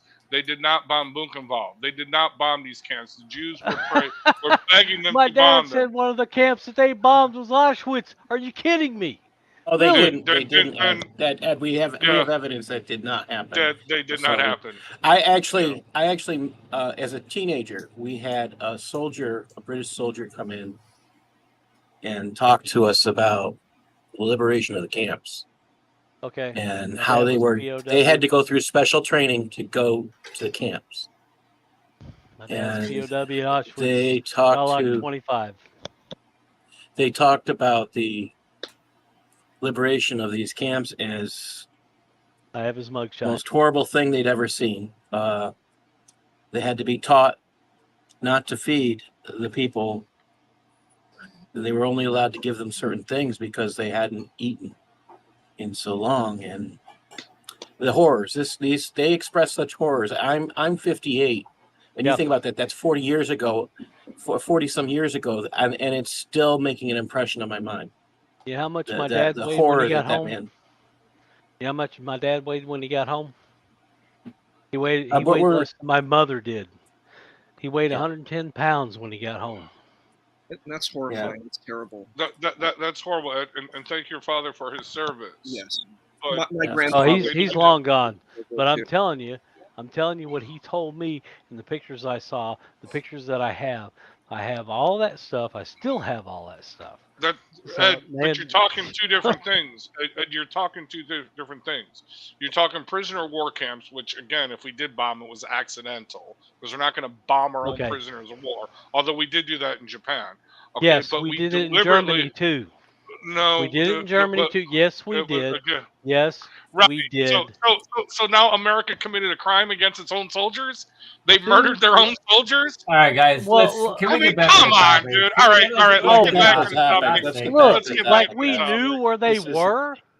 Like we knew where they were. Come As on, I Red. said, Really? as I said, We knew where they were. Are as you I kidding said, me? Really? oh, They then we moved didn't. them. Whatever. Did you Okay. not hear what I was saying? They marched them around from camp to camp to camp. They marched Right. them around Okay. in So 30 that was in below. Auschwitz. Okay. All right. So, All right. Let's continue on. Let's Do you continue mind on. if I add Okay. something about this point about the camps? Sure. Go I ahead. think this is really important to consider because it's a tragic thing within this conflict between Palestinians and Israelis and Jews, Muslims and Christians and Druze that are over there, is the situation that there's this false equivocation. And I have to call this out because this is a part where I cannot just accept this, where they say, hey, Israel is doing the Holocaust to Palestinians. It's not the same thing. If someone wants to say, hey, it's like Jim Crow, okay, maybe you might have an argument for that. But to say it's the Holocaust, you can't say that. It's nothing the same. And they said, oh, look, they're doing a bombing. I'm like, this is not like Zyklon B and putting people into gas chambers. It's a completely different situation. And we have to look at what this terrorist regime of Adolf Hitler, what it was doing. This terrorist regime was not just killing Jews, majority were Jews, but they killed Romani, which people call gypsies. They killed people, part of LGBTQIA+, whatever people feel here in this space. Killing anybody is wrong. I think we would all agree upon that. They killed people, dissenters, like there were Catholics, like Polish Catholics, who spoke against, they killed them too. He was a monstrous being, he was just a very evil being. And to equate the Holocaust to what's happening now, it's really disgusting and grotesque. If you want to say there are problems, I'm with you. We can go for that. But to call it a Holocaust, you can't do that. It's just unethical, in my opinion. Exactly. What's going to happen isn't going to hold a candle to what's coming, guys. I'm sorry, but the Holocaust isn't going to hold a candle to what's coming. And if you get that slideshow ready, we'll be able to play it to let everybody know what's going to happen. Can we get back to this? All right. Get back to this. Let's get back to the topic. That's some great conversation. A little heated, but that's okay. All right. So back to what we were talking about. The Jews returning to their homeland.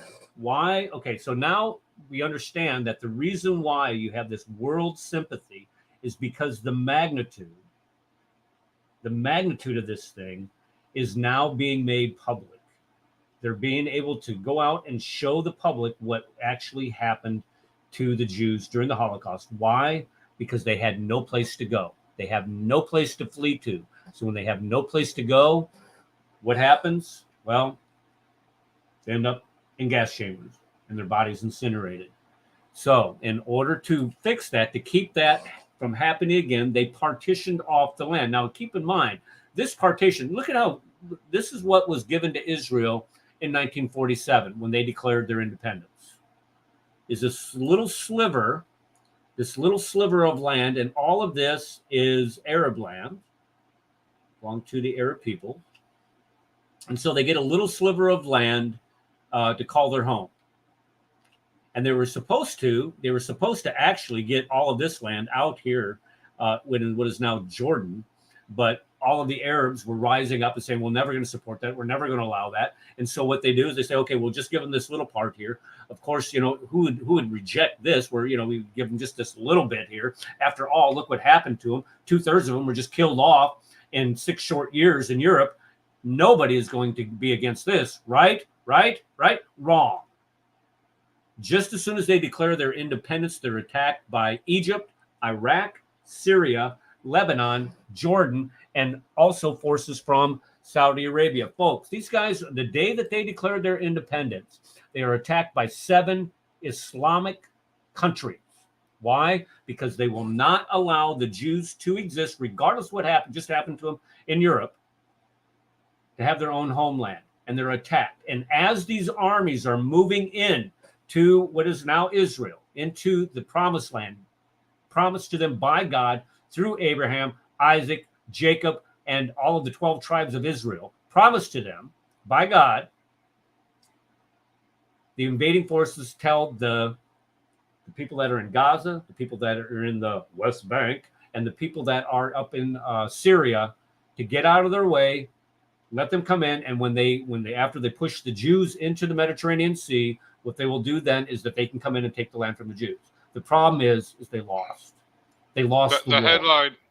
The headlines and the flyers and the news broadcasts from Arab radio stations was actually, "Get out of the way of our bullets. We are not coming for booty. We will let you have all the spoils of war. We are just here to kick the Jews out." Right. Okay.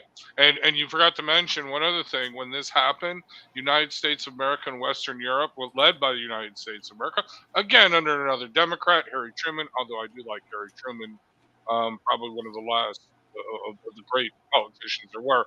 But either way, they did what? They put an arms embargo on Israel. No one from the Western NATO, well, they weren't NATO yet, but no one from the Western nations could sell arms to Israel. But that didn't matter to the communist Russians because they were selling arms to the Arabs. They couldn't get planes. They couldn't get nothing. The only place they could get stuff from was from Czechoslovakia, which was actually, they had to smuggle it in because Czechoslovakia was trying to rebuild its economy. Yeah, just to let you know. Another blunder of the great United States of America. Anyway, continue. Thanks to the Democrats. And wasn't it mentioned that some of the Israelis that were actually fighting said, or not the Israelis, but the enemies, Egypt, said that they saw these huge giants behind the guys from Israel attacking them? They're like, whoa! There are stories. I think that's from the '67 war, but I've heard that before, where the invading forces had all kinds of hallucinations, dreams. Yes. That Israel was much bigger and stronger than what it actually was. So there you have God's divine intervention into protecting his chosen people. Okay, so after the war, you have the Arabs in Gaza and Jordan are placed in refugee camps. Notice that they're not going back into Israel. Why? Because they were attacked from these places. Jews across the Arab. This is the important part to look at. Jews across all of the Arab world are ethnically cleansed out of their countries. And I mentioned this several times on this show before. When the Queen and we went to Israel a couple years ago, we stayed 3 days with a Jewish family, and this Jewish family had its roots in Morocco. The parents of the family that we were staying had been forced out of Morocco, couldn't take anything with them, and they were living in kibbutzes in the middle of the desert for I can't remember how many years he said, and they survived. But they came back to the Holy Land after they had been ethnically cleansed, after the parents had been ethnically cleansed out of the Arab countries. So when we start talking about, they have the right to return. Well, why doesn't Jordan take in the Arabs that voluntarily left Israel so their army could go and wipe out the Jews? Why don't the Egyptians take the people from the Gaza Strip and absorb them into Egypt? It would seem that your commonality in your worship of Allah would force you to do that. However, no, not so much. Okay, so and then Egypt and Jordan refused to accept the displaced persons as the right of return. And so this is what Israel looked like after the armistice lines in 1949 in their War of Independence. And then you have in 64, the PLO with Yasser Arafat is established in Egypt. And we all know Yasser, he was actually, he got a Nobel Peace Prize of all things. They give a terrorist, the day that the Nobel Committee gives a terrorist a peace prize is, you know, that the end is coming. The end draws nigh. And this guy was the pupil of the Grand Mufti of Jerusalem, Amin al-Husseini. And we all know Husseini and his famous collaboration with who? Oh, look at here. Look at this guy. Who's this guy? I think that looks like he's an extremely problematic person. I don't know how anybody could really associate. Like, if you want to say you believe in Palestinian rights, okay, but you cannot support the Grand Mufti. You cannot support, you know, the evil Nazi regime. You just can't do it. Well, this is what he did.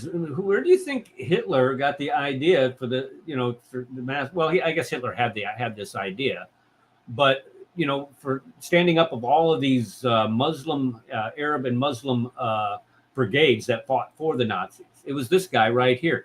Yasser Arafat wasn't even from Palestine. He was from Egypt, for crying out loud. And then this guy, look what this guy says about the Jews.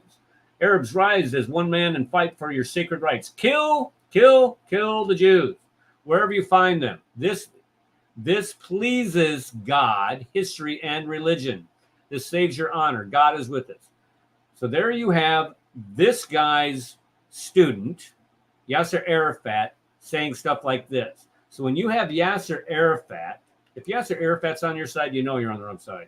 So, and here again, like you mentioned, this is a picture of him meeting with Adolf and collaborating with him. And then in 67, you have the 6-Day War.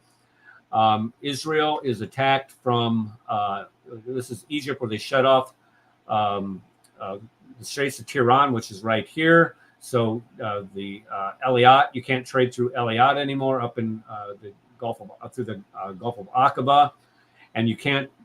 They shut off the Suez Canal, which is right here. They move their army into the Sinai. Syria moves down into the Golan Heights. Jordan masses army on its borders with Israel. And then Israel, because now they had to shut down, folks, this is something that I was not aware of until I had gone and talked to these people that I stayed with, is that Israel, everything in Israel stopped. Their entire economy stopped. Everybody was called up when these armies started massing on their border. Everybody was called up because everybody in Israel is in the army, period. Everybody was called up. So they had to shut down everything. So instead of sitting there waiting to be attacked, Israel goes in and destroys the Air Force, the Egyptian Air Force, in 2 hours.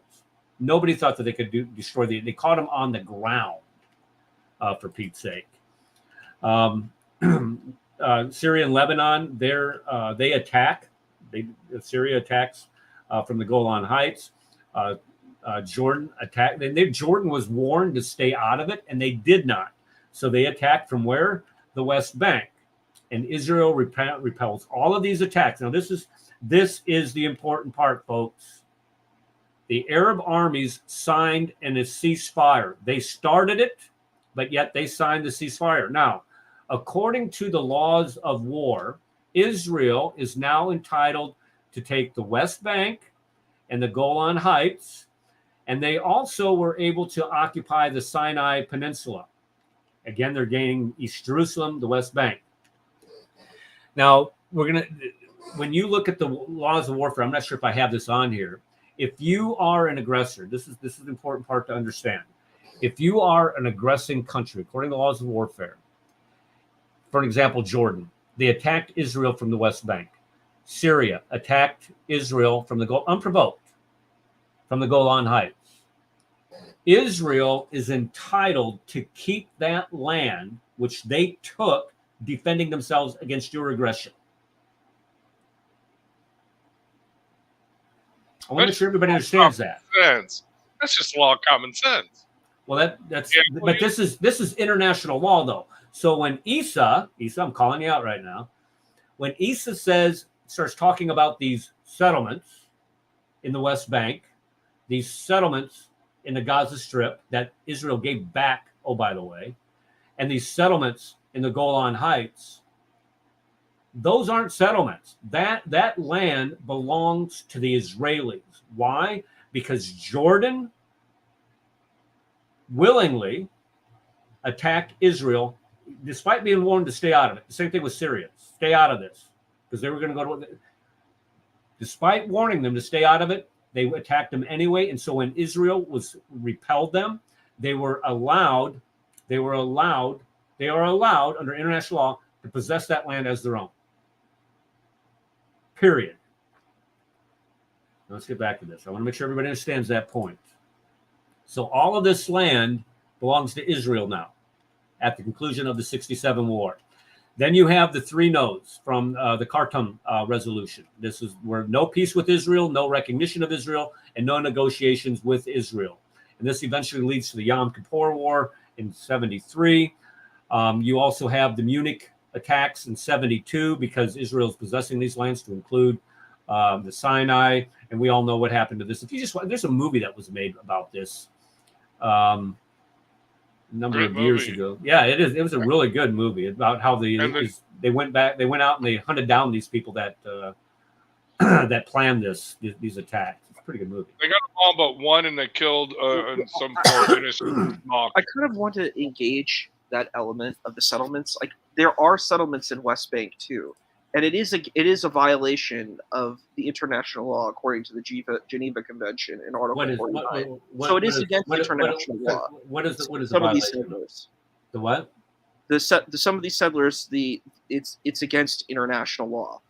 You know, How is it against international law? Geneva Convention. Okay, the Geneva Convention says what? What does the Geneva Convention say? I can pull it up for you. Well, you're gonna have to show me that one, because according to international law, if you are a country, Jordan, attacking Israel from that land, which they did, you give up all rights to that land. Period. The only reason. Okay, so here it is. It says deportations. This is. I can send the link too if you want to see it. Put it in private chat. Yeah. I'll put it in the chat. Deportation of who? They're saying it's of the Palestinians. Forcible transfers, deportations of protected peoples from occupied territory. Occupied by who? Here, I'll send you the. But I'm just trying to point out the language here. Well, what they're saying, the argument that's being used is that Palestinian people are being occupied. So that is, that's a view in international law. I see it as a very controversial, complex situation. Wait a minute. Who is Palestine? Who is Palestine? We're talking about the Arab citizens that are there. So Druze. Okay, well, when you say Palestinian, that's not recognized, right? I'm using that as the term that these folks call themselves. So. Well, I understand that, but they're not Palestinians. They are Egyptians, Saudi Arabians, all of those mixes. They're not Palestinians. You understand what I'm saying? They call themselves that. I mean, like, if someone said, they are they, them, theirs, I'm going to call them that. If that's what people. Okay, well, that's fine. I'm just saying. I'm going to respect people for whatever identity they want to call themselves. Well, that's fine, but there's no such place as Palestine. Okay, that's what I'm trying to tell you. Okay. And you can recognize it all day long, but there's no such place. Okay, just to chime in here. Well, I agree with Ed on the point that up until Yasser Arafat, and this is the thing that changed kind of everything, there were no Palestinians. They did not consider themselves Palestinians. They were Egyptians. They were Jordanians. They were Syrians. They were Lebanese. Okay, all right, because each of these Arab regions, again, you got to put everything in the context. Before this, there was no nationalities of Arabs. They were all Arabs, okay? They just said they were from the land of Lebanon, or they spoke in a Lebanese dialect or a Syrian dialect. But up until World War I, Okay, at the end of World War One, they all consider themselves Arabs or part of the Ottoman Empire, loosely tied. Okay, then the British came in and screwed that all up because they sold them nationality, and well, that didn't go very well for them. But anyway, point being is this, okay? Up until Yasser Arafat, who was Egyptian until he became a Palestinian, which again, as Eric pointed out, was what they named the land. The Romans did because it was an insult because of saying you're Philistines. But that's beside the point, okay? Up until this point, they were these different nationalities that were kind of made up, other than Egyptian, okay? But either way, point being is this, okay? Um, when they invaded, and when the Arab nations invaded all the lands, again, they wanted them for their own territory. Okay, this wasn't to make a Palestinian state. This was to actually just kick the Jews out, and then the Egyptians would get their slice, which they didn't want Gaza, by the way. This is the funniest thing. They gave up Gaza because, like, them people are nuts. We don't want nothing to do with them. Okay, all right. But no, and Gaza's always been a problem. But point being is this: they wanted their own little slice of the pie. Okay, all right. This is empires. They were dividing this whole thing up. Okay, but then you have Yasser Arafat come along, and he sold them this whole thing. No, we are Palestinians. We have a right to this land. Whereas I would agree, and I think I would agree with Christians that yeah, no, not really. Well, actually, the only people who have a right to the land is the people that can conquer it, subdue it, and maintain it.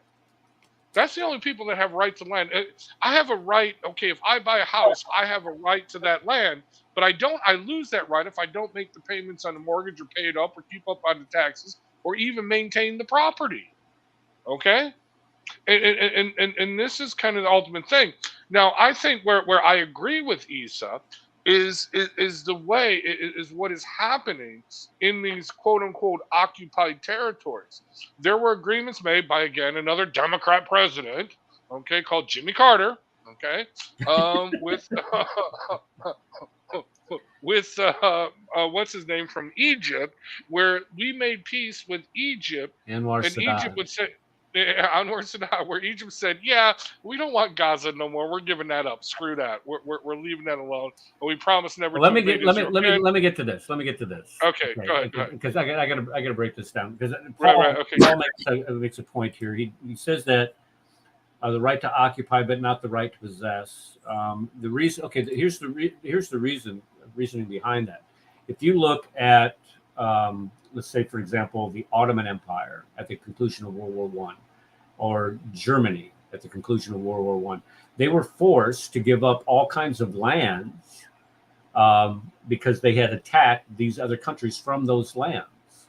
So this is a precedent as established.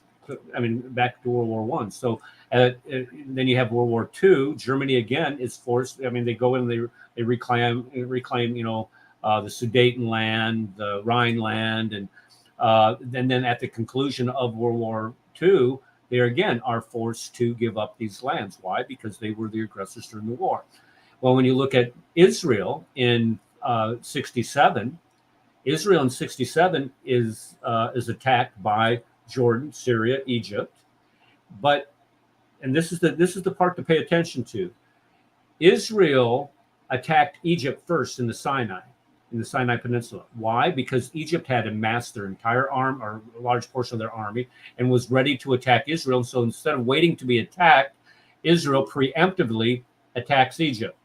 So does Israel then have a right to take the Sinai Peninsula away from Egypt? And the answer, according to international laws of warfare, the answer is no. Why? Even though they were being provoked and they were, attack was imminent by Egypt, Israel was the aggressor, according to laws of international law. So Israel, well, we're getting to this, they give that back, but they do not have to give back the Golan Heights, and they do not have to give back the West Bank. Why? Because Syria attacks them from the northeast, and Jordan attacks them from the west. So they are not required under international law to return that land to those countries. despite the fact of those people that that lived there at that time, and they were not forcing them to move out either. Um, And they foolishly did it. yeah. Okay. So That was their own folly. Okay. So I'm just going to skip through the Yom Kippur War because I want to get to the attempts for peace. So you have the Camp David that we were just alluding to, and notice that the Sinai Peninsula is returned to Egypt, where you have the MOFOs, Multinational Peacekeeping Forces of the Reservers. My platoon, when I was in the 82nd, went over there for that. Which have not been pulled out. There are no peacekeepers in Sinai. Just let you know they pulled. No, of course that's not. And then you had the Oslo's Accord in '93. Then you had the second. Another Democrat. Yep. Look at what happens. Democrat night intifada. No, seriously. Okay, and then you have the Gaza Strip being returned to the Palestinian people in 2005. Buildings and businesses that belonged to the Jews there, they didn't take them; they destroyed them.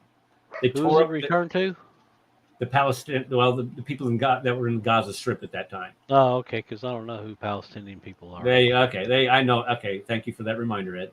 Then you have Hamas. They said, okay, we're going to have free elections. So what do? They elect a terrorist group to rule over them. And that's George Bush's fault. Awesome. Yeah. George Bush's fault. So the rocket attacks begin immediately against Israel. And this is kind of a snapshot of what happened in 2019. Did Obama stop it? No, he didn't. No, he didn't. Yeah. Okay, well, no, let's get back to that. Go back to that slide because we got to unpack some of this stuff. I know we're running short on time, and I got a video I want to get to and play. But here, let's take a look at this. Do you see the pattern here? Camp David, 19th century, return of Sinai to Egypt. Okay, all right. Oslo Accords, again, another Democrat, 1993. Boom, you have the second Intifada. Okay, 2000. Okay. Oh, and by the way, what happened in 2001? September 11th, and they were all like out there celebrating it. I mean, amazing. They were giving away candy. I remember seeing it on TV. Yeah. Okay, so but then you have what's his name, who went to a coma right after this. What's his name?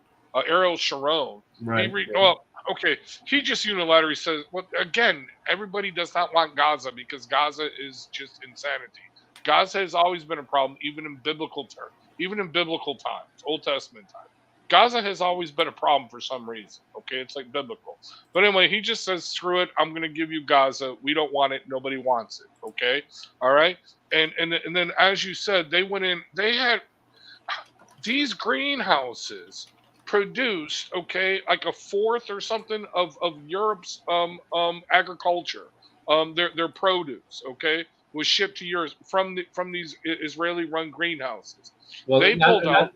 Not all of those were the Gaza. They still have agriculture all over Israel that did not exist prior to the Right. Well, either way, these greenhouses, which were managed by the Israelis, run by the Israelis, and yes, they had quote unquote Palestinians, Ed, and unfortunately, yes, they are now Palestinians because the UN has recognized. Because of Clinton, because of Bush, because of Carter, they have now recognized that there is a Palestinian state, although they are working towards full autonomy. But either way, that's beside the point. Two-state solution, okay? Which Trump said, no, we're not doing that. Anyway, point being is this, okay? All right, they went in there, and what did they do? Instead of saying, hey, okay, let's take over and let's run these things, they destroyed these greenhouses, okay? Completely burned them to the ground. Okay, and then the ones that survived, they later had to call in the Israelis, even though they were working these greenhouses. They had to call them in and say, "Hey, we don't know how to manage these things." Okay, and you left out the part where the Israelis they okay. One of the things was okay. We're going to help you. We're going to help you build up your infrastructure. All the sewer pipes that they sent to Gaza, they turned them into rockets. They have the serial numbers of the pipes on the rockets that they sent to them. Okay, total complete mismanagement. Okay, all right, but okay. Anyway, I just wanted to unpack that. But here's the thing that I think Issa and me agree on this. Actually, I know me and Issa agree on this. Okay, there were these agreements that were made. Okay, fine. we're going to, okay, this is a disputed territory because we're not going to take, the Israelis were like, we're not going to take total control over it. We're going to leave it autonomous to whoever. They did make these agreements, and they did make agreements according to the Oslo Accords, where they would not actually have other settlements in this area. The problem is, and actually the Israelis, they would remove these people on some occasions. You have these they're called Chabadniks, okay? These are the super ultra orthodox, okay, religious Jews. They would just, well, first they would go in and they would just set up a trailer, and in that trailer all of a sudden is now a town, and they would build up this town, okay? And I want to get to a video where I can demonstrate this in Hebron of what they did, and I am telling you, they're sowing the seeds of their own destruction with this. This is not biblical what they are doing. And it is a horrendous thing what they're doing to these people. I mean, you make an agreement with people, hey, we're not going to bother you, we're not going to harass you, and then you go up and you bother them and harass you. It's just wrong. That's all I'm saying. But anyway, continue on. Okay. So attempts for peace. Let's look at. Okay, so it was brought up that the UN had all of these. I think I don't. Did you cite the UN or did you cite the Geneva Accords, Issa? Oh, sorry. No, Issa. What did you cite? Are you there? I'm here. Sorry, I just had to unmute. I said it was it's the Geneva Convention. Article 49. I put it in the chat too. Okay, let me pull that up. Article 49. And this is what people usually quote for like the human rights situation. For deported for evacuations. Okay, all right, but see, this is the thing that they're not. Israel is not guilty of these mass forcible transfers or deportations. Well, some might argue, like Nakba and stuff, that this is something. Well, they can argue that, but it's simply not true. When you have these people, this is when we looked at the initial founding of Israel. These people voluntarily. This wasn't the Israel ethnic cleansing these people out. These people left voluntarily. Why? At the advice of the advancing armies. So they do not have any right at all to return to that land. They left voluntarily. Now, granted, I'd get out of the way of a bunch of tanks and columns of soldiers coming down the road too. But the bottom line is that they left voluntarily, and Israel did not violate the Geneva Accords. And when we look at what the UN has done to Israel, let's take a look at some of these UN resolutions from 1955 to 2013. Calls on Israel to refrain from holding military parade in Jerusalem. Deeply deplores Israel military parade in Jerusalem. Censors Israel for administrative acts to change the status of Jerusalem. Deplores Israel changing the status of, condemns Israel for repeated attacks on Lebanon, even though Lebanon's attacking Israel. Deplores Israel's lack of cooperation. Determines that Israeli settlements, we call them neighborhoods in the United States. Settlements, where are these settlements? These settlements are in the West Bank and the Gaza, from where Israel was attacked from, and in the Golan Heights. That's where these settlements are, building settlements in occupied territory. They're not occupied. These are Israeli lands. Deplores Israel's settlements. Israel's claims to Jerusalem are null and void, despite the fact that Jordan attacked Israel from the West Bank. That is Israel's land according to the laws of warfare, international laws of warfare. Censors Israel, strongly condemns Israel, decides Israel annexation of the Syrian Golan Heights is null and void, and demands Israel rescind that. Why? What law can they possibly citing? What law or what's the word I'm looking for here? Example, can they go back and before and cite where Israel does not have the right to annex the Golan Heights? Where are you drawing this from? UN, where are you drawing this information from? Where you have the right to censure Israel for annexing a territory that they were attacked from? Where's your precedent? That's the word I'm looking for. Where's the precedent for this? There is none. Brother, What? brother, they're pulling it from the Quran, man. Come on, you should know that. Well, okay. Quran does Okay. not apply. It's not I valid in international law. I'm on a roll, Rad. Let me roll here. okay, roll, brother, roll. All right. Okay. We'll talk later. Okay. Condemns Israel physically bombing the Tunisia in attack on the PLO headquarters. The what? The Palestinian Liberation Organization's headquarters. You know, those guys who are trying to kill you. We're condemning you for attacking the people who are attacking you.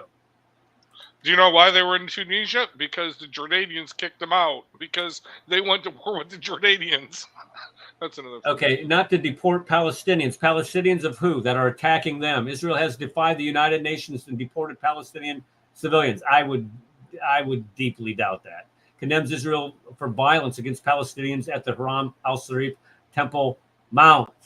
Oh, so when you're stoning Jews who are praying at the Western Wall and you react to it, well, then Israel gets condemned for that.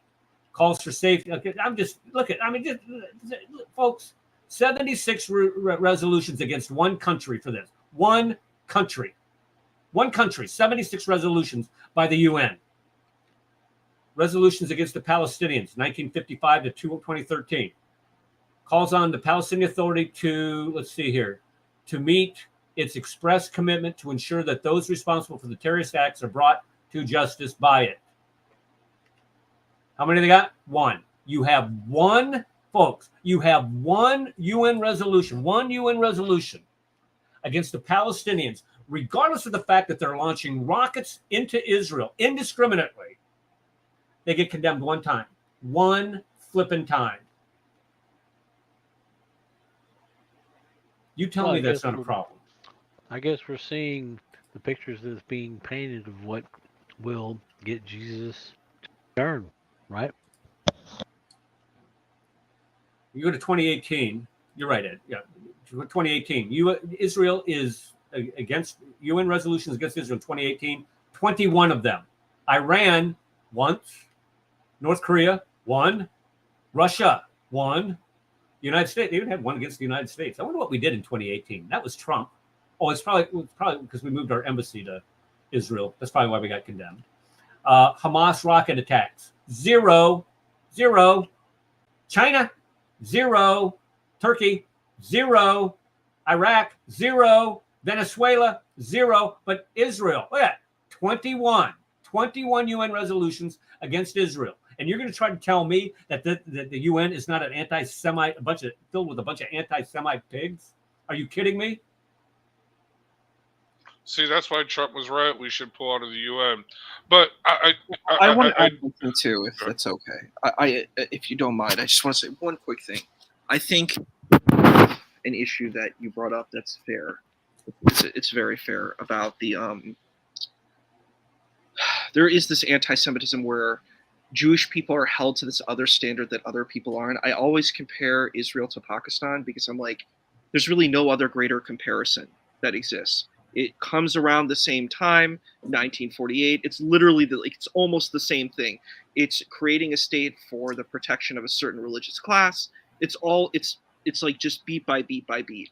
But no one really talks about Pakistan. Like, you don't hear about the same injunctions. We don't hear about Aga Yahya Khan in 1971, where he went to East Pakistan, which is now called Bangladesh. There's a reason why it's called Bangladesh now. And there was a genocide that occurred. No one talks about that. It just completely swept under the rug. And I didn't know about this until I did a master's degree in international peace and conflict resolution. Now, I'm a brown person. I'm a Desi. I'm South Asian. I didn't know anything about it. I had no idea until I was like researching. I had studied about Bosnia and Kosovo, and I was like looking at all these things, and this popped up, and I was like, what is this? What happened here? And I started reading all about it. I'm like, this is horrific. This is grotesque. No one even knows about it. It's like the genocide that no one knows about. But then you'll hear, particularly Pakistani folks talking about the Nakba. They will, do virtue signaling and saying, look, how terrible Israel is, but they will never take accountability for their own history at all. And I mean, to me, that's horrific. You have to be accountable. You cannot go and say, I am this great hero, a patron saint of virtue, and then you're like covered in filthy clothes, covered in feces. You can't do that. You know what I mean? It doesn't work. It's like the emperor's new clothes. It's just like, you don't have any clothes here to make this judgment. And it's like, the thing is, if we want things to be better, Israel can be a lot better. That's where I stand on this. I'm like, there are problems. Like, I was there. There's some issues. I hung out with the Bedouins there. And they were like, yeah, there's some issues here. But it's just like America. Do we have issues here with, minorities here? Yeah, but we can fix them. You don't just say, let's abolish Israel. Let's abolish the United States. Let's abolish Pakistan. I don't even say that. I think these countries exist. Let's make them better. That's where I stand.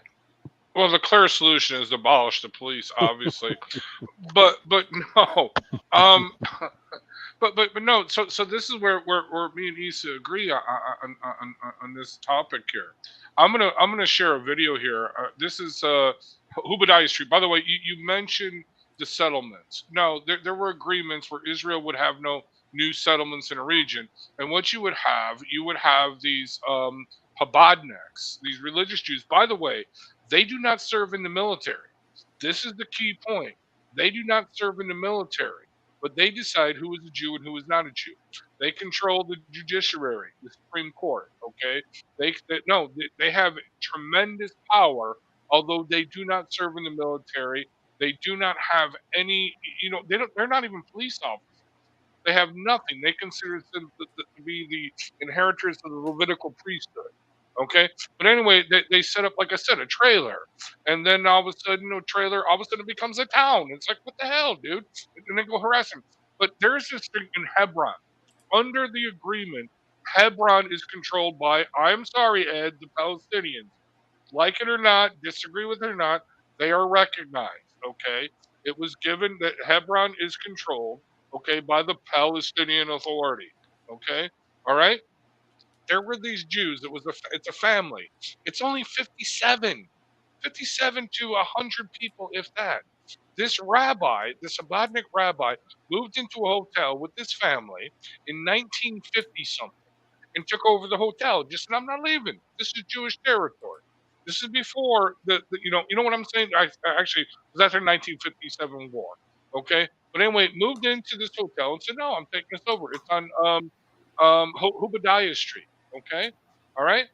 There's only like 100 people on this street, and they go and they harass, and they're the ones who are throwing rocks at their Palestinian neighbors because it's a 2-level road. You got the under road and the upper road. Okay, and they throw rocks at them. So what was the Israelis' response? We're going to put up this big fence. Okay, just like in Ireland, but they're still throwing rocks. Well, not only that, but dude, they literally, and I'm going to show you this video. This is no joke, and you're going to see it. Okay, what they did was the Israelis went in. I forgot, in the early 2000s, where during the workday when everybody's out working, they went in and they welded shut and they put up cages around all the windows of all the Palestinian homes around this minor Palestinian or Israeli enclave, if you will, of this family. Okay, all right, on this street, and they closed the street off to these Palestinians who have been living there. Okay, all right. But here and dude, when the Israeli goes out, they have 3 or 4 soldiers assigned to the Israeli, and these soldiers are only there to protect this Israeli. And the Israelis, they go up and they totally harass the Palestinians. They totally insult them, spit on them. Okay, and if the Palestinian says, "Hey, what are you doing?" and goes up to defend himself, just to smack the idiot upside the head and say, "You're not spitting on me." Okay, then the Israeli soldier intervenes. Okay, but they're given carte blanche to do whatever they want on a street in Hebron, which is 99.9% Palestinians. Sorry, Ed, but they are Arabs, whatever you want to call them, Muslims. Okay, but here, let me share this video, and you will get the idea. And there's worse than this one. Believe me. Let me share this video. And I am sorry, this is wrong. This is sowing the seeds of your own destruction if you are doing this. This is stupid. Okay? Present. Hold on a second. Share screen. Where is it? Shemuta Street. Oh yeah, well it's actually Hubadiah Street, but it's called Shemuta Street. Okay, here we go. Go ahead and pull it up. Now, this cage that you're going to see this woman behind, this is what the Israelis put up to protect the Palestinian woman. I am not making this up. Full screen, They're putting it in cages. Okay, I will. Here we go. All right. You ready? Here we go.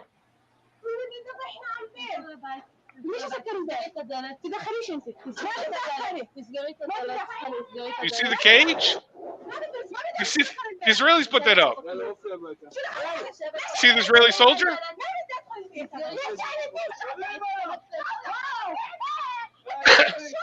She goes in this woman's house and stops her.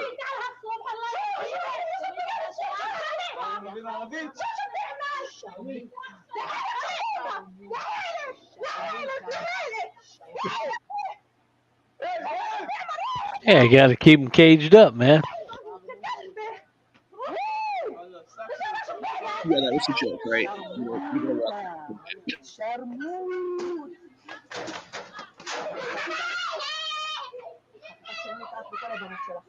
See the Israeli soldier?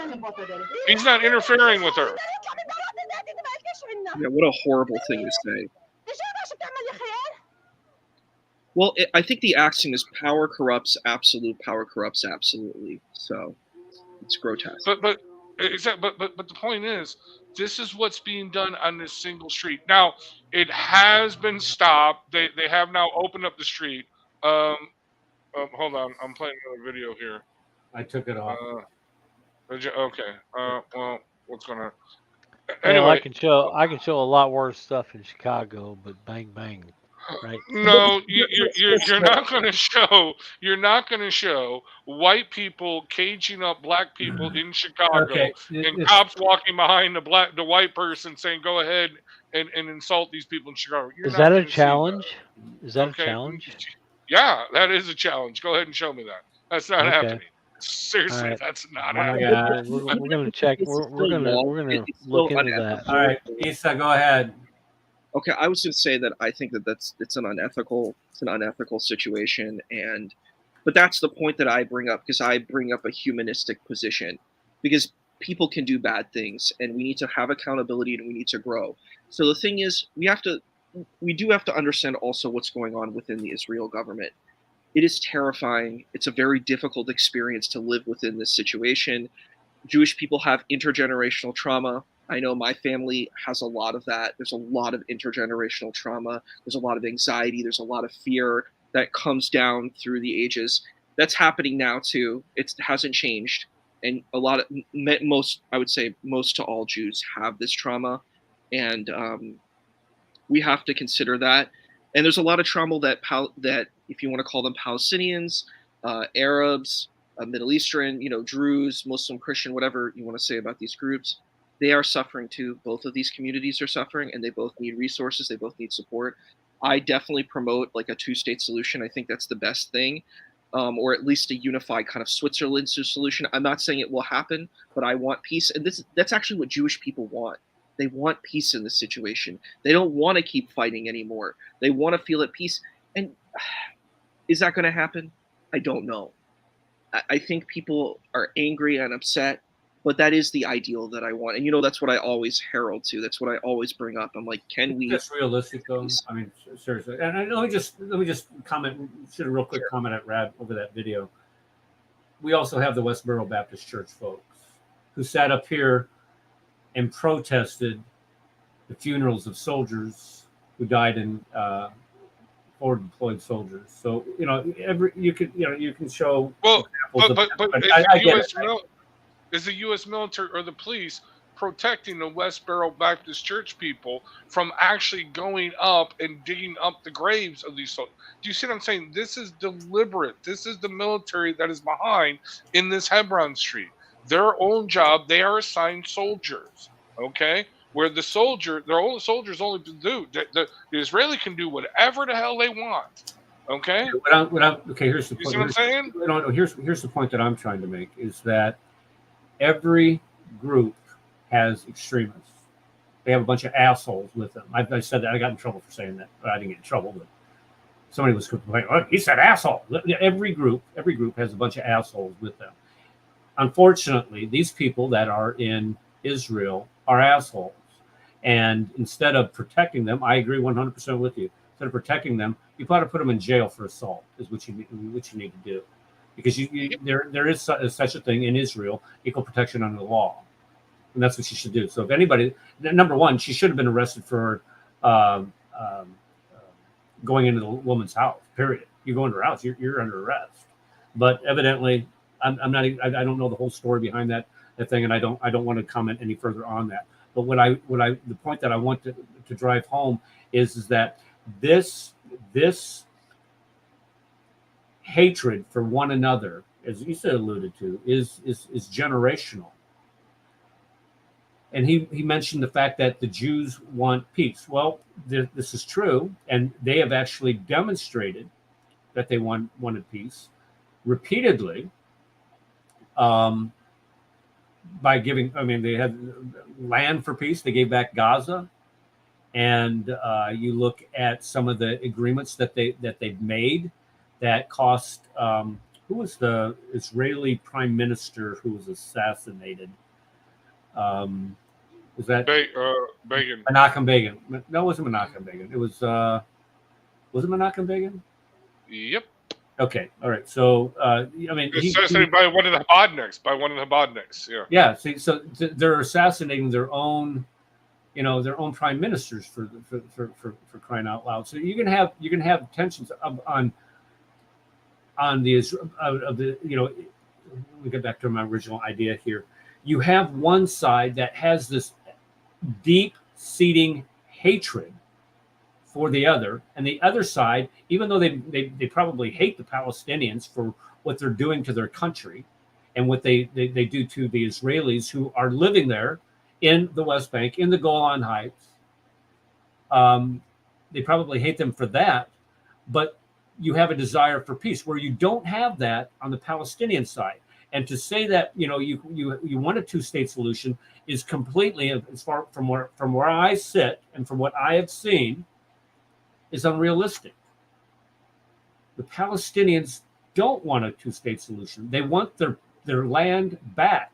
So when you ask them, and I have a bunch of I can sit here, I can play all kinds of dozens of video clips of interviewing Palestinians. To even mention that you want peace with the Jews will get you killed in these lands.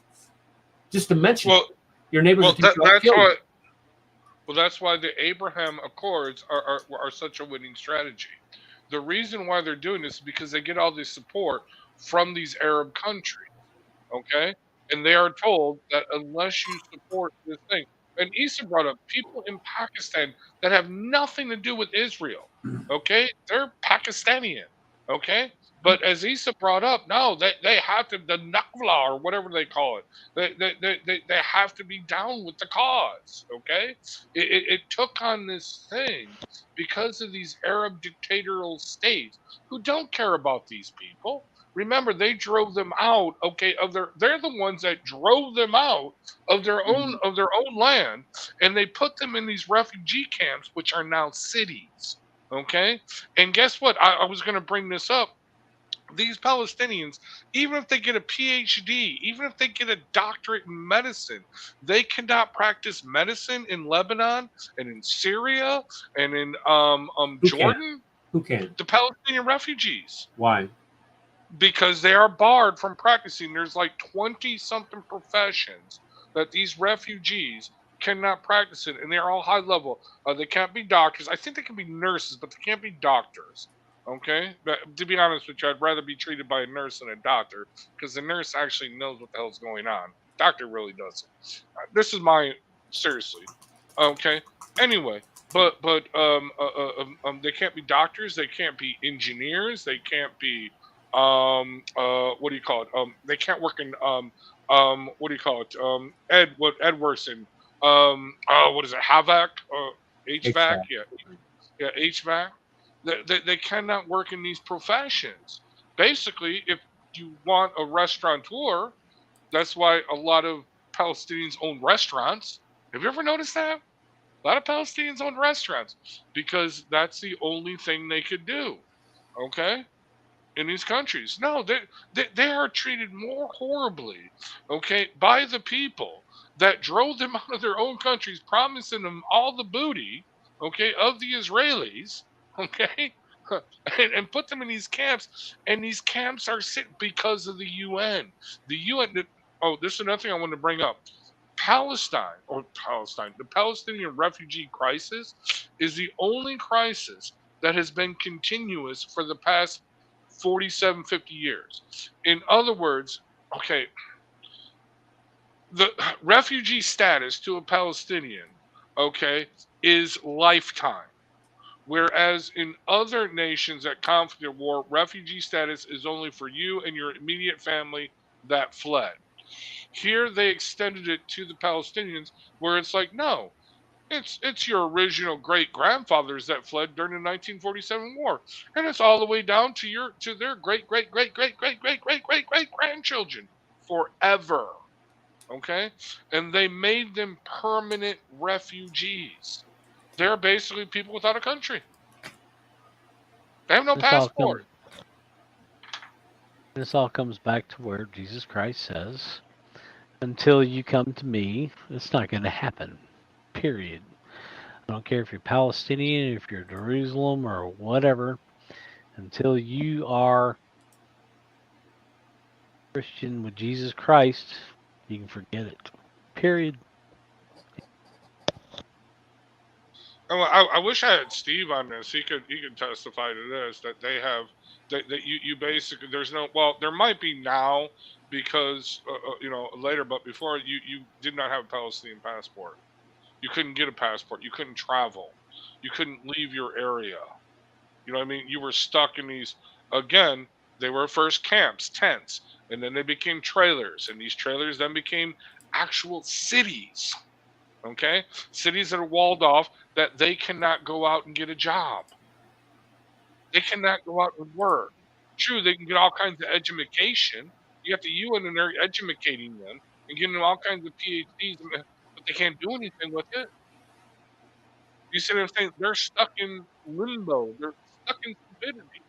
And you got them walled off. And dude, you can go to was it Spice News? They're dead now. Vice News. They got actual Vice did actual good documentaries back in the day, but they got where they're in Gaza, and these kids, these 18, 19, 20-year-old kids, like, what are we doing? We can't leave Gaza. When they say it's a prison, they really mean it. What are we gonna do? There are no jobs. And yes, we get fed very well. The UN gives us plenty of food. Actually, they are fed better than most people because they're not getting McDonald's. They're actually getting all the fresh foods and vegetables and everything they need. And here they are. What are they doing? And there is a serious drug crisis. Let's look at their. You know what I mean? Let's look at their attitudes. Here's a video where we were talking about. I agree with you on the attitude. I agree with you on it. Okay? Good. بتفضلي انك تربيهم على السلام وعلى التعايش والحوار. شو بتفضلي؟ كيف؟ لا مش السلام والتعايش، يعني انه بلد محتل، كيف بدي اخليهم انهم يحبوا هاي البلد. No, not coexistence and peace. I want to raise them to love this country. لازم انا عندهم حب الوطن، انه هذا البلد محتل. بتحب تربي. You see the worst of the worst in this job, but I do it to bring justice for victims and help. تربية أطفالك بتحب تكون إنهم يقاوموا ويكرهوا إسرائيل ولا إنهم يتعايشوا معهم بسلام؟ الشعب الفلسطيني دائما وأبدا ضد الإرهاب ولو كل عمر الإرهابيين. We are always against terrorism and we have never been terrorists. بس احنا كنا يعني بنقاوم هذا بدافع عن حقها، يعني إن حق احنا في الأرض. But when we resist because it's our right and we have a right in this land. So which does he prefer? Which to teach his children to go to this or to resist? أي تربية أنت بتحب تربيهم يتعايشوا بسلام ولا بتحب تربيهم يقاوموا؟ تعايش سلام. We want coexistence and peace. احنا ضد العنف وضد أي شيء. احنا بنحب نربي أولادنا كويس. وعلى السلام وعلى نربيهم تربية كويسة وزي well and to be peaceful. Are you okay? And نويهم سلام دائما وأبدا. we want to teach them to live in forever peace. هل بتفضل إنك تربي أطفالك إنهم يحبوا إسرائيل ويحبوا مثلا التعايش، ولا بتربيهم إنهم ما يحبوا إسرائيل ويكرهوها؟ لا طبعا إسرائيل من يومها محتلة يعني كيف Okay, here's the point I'm trying to make, folks. This goes on forever. Oh, I'm really where they're doing these interviews with these people. Sorry, and one they thing. don't. There's no exceptions.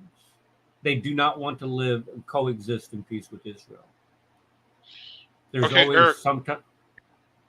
No, go ahead. So I they're- know I'm pissed. No, wait. So Here's they're breaking thing, the first and greatest commandment. No, Matthew okay. 22:34.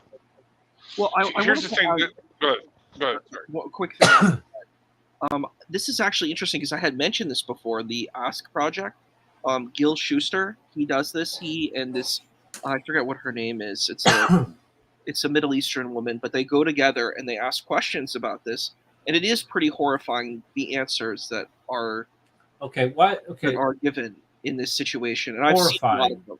Horrifying. What do you mean by horrifying? I'll explain what I mean. Like, for example, in one of them, I could show you the video. The guy said, "Would you bomb if Iran had a nuclear weapon? Should it bomb Tel Aviv?" And the guy basically said yes. Then Gil asks a follow-up question and says, "Well, you'll die too because the nuclear fallout will kill you too." And he's like, "I don't care. I want the occupier to be destroyed." And I'm like, dude, okay, this is another level. This is another level. But this is a common threat. This isn't just we would call them extremists. These are everyday run-of-the-mill people walking down the streets in the West Bank and in the Gaza. And how do you make peace with people like that? It's so how do you do that? I think where every day they're attacking your citizens. What are you supposed to do? Just sit there and continually take it and not protect your citizens? Are you supposed to make peace with these people? No, you're supposed to. Christ even tells us we're supposed to protect ourselves. We're supposed to take up for ourselves. We're supposed to stand up for ourselves. We're not supposed to take this crap. All right. And the greatest commandment also is that we shall love our God with all our heart, all our soul, and all our mind. Right. And he even said on these commandments, I hang all the law and the prophets. So, we don't sit there and we're not a doormat to anybody. Anybody starts coming invading us, hell no, we fight back. Period. You don't let them run you over. Well, Issa, here's the thing, brother. You have a very noble cause that you're aspiring to. However, you're aspiring to a cause is omitting the reality on the ground. It omits, and this isn't just a political hatred that these people have. This is a religious. What created that? It is a what created that? What created that political reality on the ground? Well, it's a religious. It is a religiously motivated hatred. This is what you find in the Quran, and this is what you find in the Hadith literature. This is what Muhammad believed. Jesus, and they hate Jesus. They hate Jesus. I don't And care what you say. To try to make peace with these people, for Jews to try to make peace with these people, and to be an idealist, you don't want to say that's nothing is impossible. That's true. Nothing is impossible. But in this case, you're going to have to. Something is going to have to be done by the Palestinians before anybody in Israel would dare to even give them the time of day if they were going to talk about a two-state solution. I think Go ahead. Let Issa talk. I'm sorry, Rod. I think it's important that we need to look at this. There are initiatives like Seeds for Peace, where you bring Palestinian and Israeli children together. They're not 100% effective, but they allow for people to build common ground. It's very, very hard because we're also dealing with lots of like anti-Semitic tropes that happen, and unfortunately, in the Middle East, I've seen this particularly in the Arab community. There's a lot of like anti-Jewish narrative. Like it's really, really strong. I've seen it. Well, they'll say like, the Jews are running the world, like at least conspiracies like the Protocols of Elders of Zion. They've never actually met Jewish people, so they don't really know Jewish people. There's a really good series It's kind of raunchy, but it kind of showcases this. It's called Rami Youssef on Hulu. And in Rami Youssef, he's an Egyptian man. He's a Muslim man. And it talks about him, like his like relationships with women. He actually has a relationship with a Jewish woman. He has a relationship. He's Muslim. He's a Muslim, yes. And he Yep, has, there you go. That's all you had to say. All right, enough said. he has a relationship. He's like not really practicing, but kind of practicing. But he has a relationship with the Jewish woman. And there's this scene. It's a little raunchy. I know a lot of people here are probably very pure of mind and heart, but I'll try to share it with the least details. But basically, this man has a relationship with a Jewish woman, and there's a contraceptive that is taken, and he's exploring the contraceptive to see if there's any holes in the contraceptive. And the woman comes into the bathroom, or the toilet, whatever you want to call it, and she comes, or the washroom, she comes in, and she's like, "What are you doing?" And he's like looking at the contraceptive to see if there's any holes. And she's like, "Why are you doing that?" And she's like, "Well, I'm being careful. I'm preventing." She's like, "Well, what's the problem? If we have a child, then, you know, we committed to this relationship. We would have a child, right?"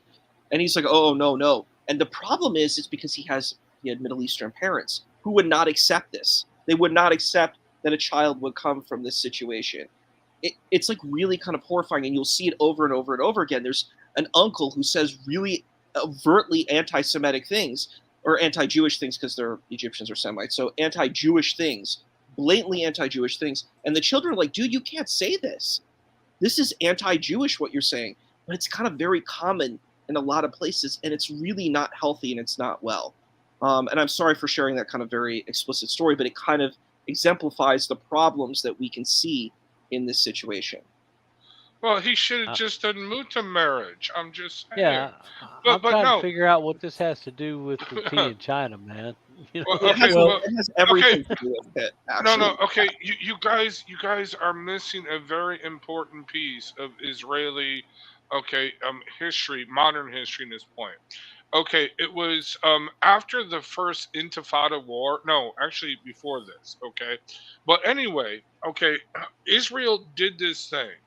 Okay, 1997, Israel did this thing where they actually poured money into the quote unquote occupied territories, into the Palestinian territories, where they built up the infrastructure in these areas. And they had a bunch of PLL, Hamas, and Hezbollah leaders that were locked up in prison for like 10, 15, 20 years, whatever it was.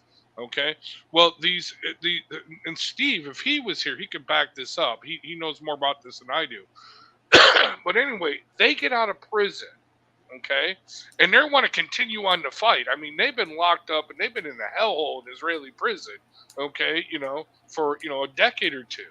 And they get out, they want to continue on the fight, and they go into Gaza, they go into the West Bank, and like, let's continue to fight. And they're like, why are we going to continue to fight? Life is good here. We have a high standard of living. We're building all these homes. We got construction. We got, plumbers. We got, you know what I mean? The Palestinians had an extremely higher standard of living, even higher than Israelis for a certain point in time. Okay. And this is where they started. And this is where I'm talking about. It's bigger, than this Islam Muslim thing.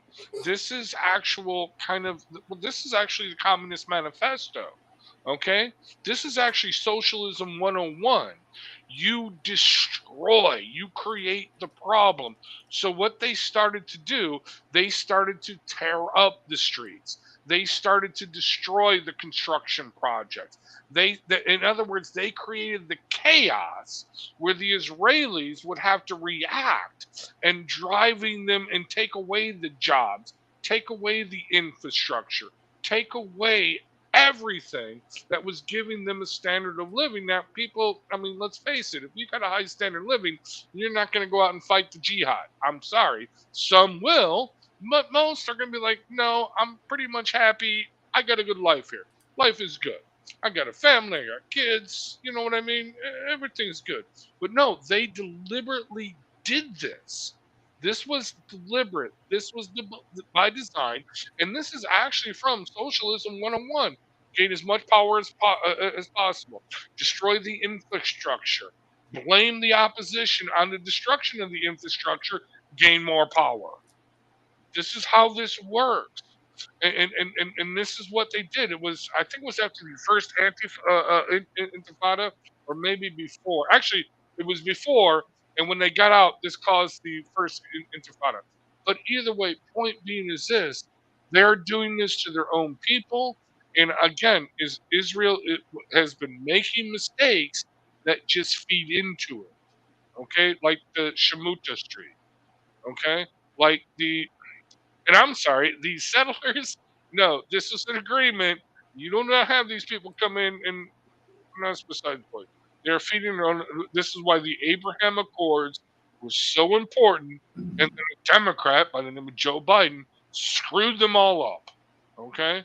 The Abraham Accords, Kushner was right. Kushner under Trump was right. This is what you got to do. You got to get the Arab nations to pull away all the support of this nonsense, psychopathic crap, and just say, look, do you want a resort? Do you want a job? Do you want to feed your family? Or do you want to go fight the jihad? Bottom line. That's how when fighting the jihad,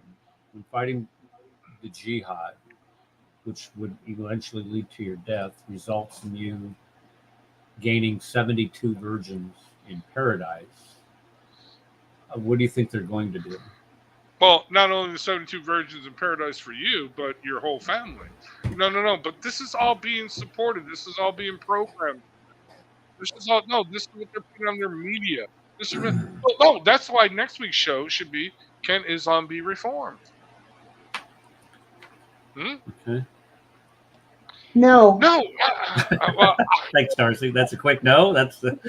I guess we don't need to do the show. There's the show right there. Or they would have to delete most of the Quran. They have to kick out the prophet. That was Sharon that said, I'm sorry. Go ahead. I'm sorry. No, go ahead. No. They would have to delete most of the Quran. They'd have to kick out the prophet. They would, it would just have to change. The Sharia laws would have to be dumped in the toilet too. And I agree with you 100% on that. But here's the thing here's the thing. Our hope is. Look at here. What? I'm here. What's your issue with me? Marshall. No, hold on. Marshall, brother. That's the real Marshall Gregory. If that's the Marshall Gregory. That's probably it is. It doesn't matter. Yeah. Okay. Then who's your Stay wife? on topic. Okay, I know your wife is. Let's ignore. Control. Anyway, ignore. Go ahead. Anyway, here's my point. If Islam is to be reformed, as Sharon said, you got to turn it into Ken Islam. Okay? Yeah, I agree. And that's Marshall's wife, Kenny. But here's the thing. But I think it's a good topic. Can Islam be reformed? And we mentioned to Reformation because I'm telling you, I remember this, dude. Seriously, okay? Al Qaeda, the Taliban. I remember being told by Muslims on Pal Talk and even ISIS back in the day. And I stand out this in the beginning. ISIS were liberators. And I would say so. They liberated Mosul from the Shia. They really did. What the Shia were doing to the Sunni in Mosul, that was bad.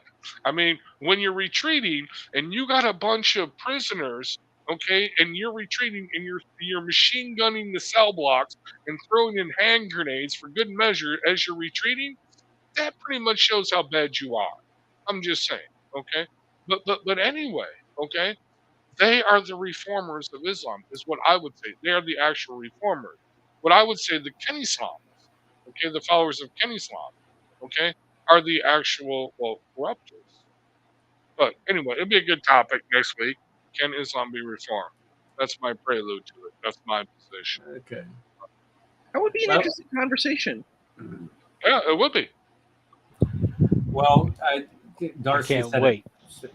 Darcy said, I mean, it's quick. No, it can't. This is you have centuries Oh no. of No, we're going to go over it. Okay, I'll run the presentation, Dr. Eric. Okay. Dr. Eric Smith. Okay. No, because we got to do the Christian reform, what the Christian Reformation was. And I'm going to piss off a lot of our Orthodox and Catholic friends. I'm sorry. But we're going to go with the Reformation. Okay. Okay. And demonstrate the difference, what Reformation means. It doesn't mean to come up with something new. It doesn't mean to advance. It doesn't mean to say, "Hey, we're all LGBTQ plus I, A B C D E F, or everything but Islam, H." Muslim, yeah. Okay, you know what I All mean? right. All right. So we got next week's topic nailed down. All right. So any other discussion on this Palestinian issue? This is what got a certain imam's undies all in a bunch, is where when you start looking at what Hamas is doing, firing rockets indiscriminately into Israel, purposely targeting civilians, unarmed civilians, because they don't have the ability to wage a what we would say some type of conventional war, even maybe in some type of unconventional war, against Israel. So is that fair to do that? No, it's not. To terrorize somebody like that has no place in civilized society. And this is why when we look at what the Palestinians do, and I was watching a video made by UNRWA. It's the UN organization that provides this food, care facilities for the Palestinians. And they were lamenting the fact that Israel had shot and blown up hospitals or schools, or targeted schools and hospitals. Well, when you're firing missiles at if you're firing missiles from these locations at Israel, what do you expect Israel to do? I mean, and the fact is, and here's the fact: the fact isn't that it's the Israelis that are endangering these children by firing it; it's the Palestinians. This, and Golda Meir said, the only time that they're going to have peace with the Palestinians is when they learn to love their children more than they hate the Israelis, or more than they hate the Jews, or something like that. When they learn to love their children more, then this will stop. But the fact is that they hate the Jews, and it is part of the Sunnah. Go ahead. Yep, I would just say that Israel needs to return it tenfold. They need to send 10 times the ordinance that's being sent to them, just to send the message, hey, we're done. Yeah, well, when you start doing that, okay, let's just. Well, I'm telling you, I get that's it. all they understand. I get it. That's Okay, all they understand. We did that to Germany. We did that to Japan. I get that, but with the Palestinians, and I'm willing to be wrong with this, and you guys can start shouting and calling me everything but Christian. I believe that there is a large percentage of the people who are classified as these Palestinians living in Gaza, living in the West Bank, living in the Golan, that genuinely want peace. They just want to live their lives normally, be treated like any other citizen of a country would be treated. But you have this radical faction, this thread, this ideology, which is founded upon what Muhammad did. This is where you find following the Sunnah, this Jew hatred. And then they're reminded of that. Well, what's more important, brother? Living in comfort or living for Allah and fighting for his cause?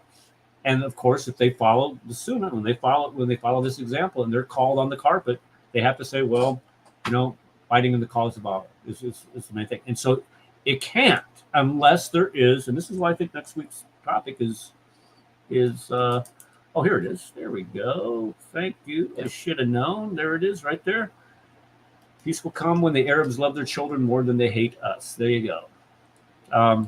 So that'll be next week's topic. Who else has anything for the cause today? I think we could be done. We have 40 minutes. We're 40 minutes over because I didn't have church tonight. So there we go. Go ahead, Darcy. Go ahead. This whole thing, it just brings to mind there's certain words in the Bible. They crave peace, but there is no peace. Yeah, you're right. Yeah. Um, And what are we doing? We trying to achieve peace with these people? Well, how's that right. possible? Go ahead. And they say we want peace, but we don't want peace with that people, and they can't have it both ways. So Yeah. And like and I was telling Issa, I think wanting to work towards peace, a peaceful resolution to this is a noble, is something noble to pursue. You know, but the reality is, it's not practical.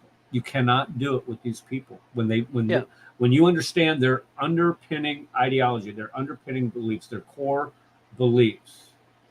It isn't us in the West, or it isn't the Jews that make it impossible.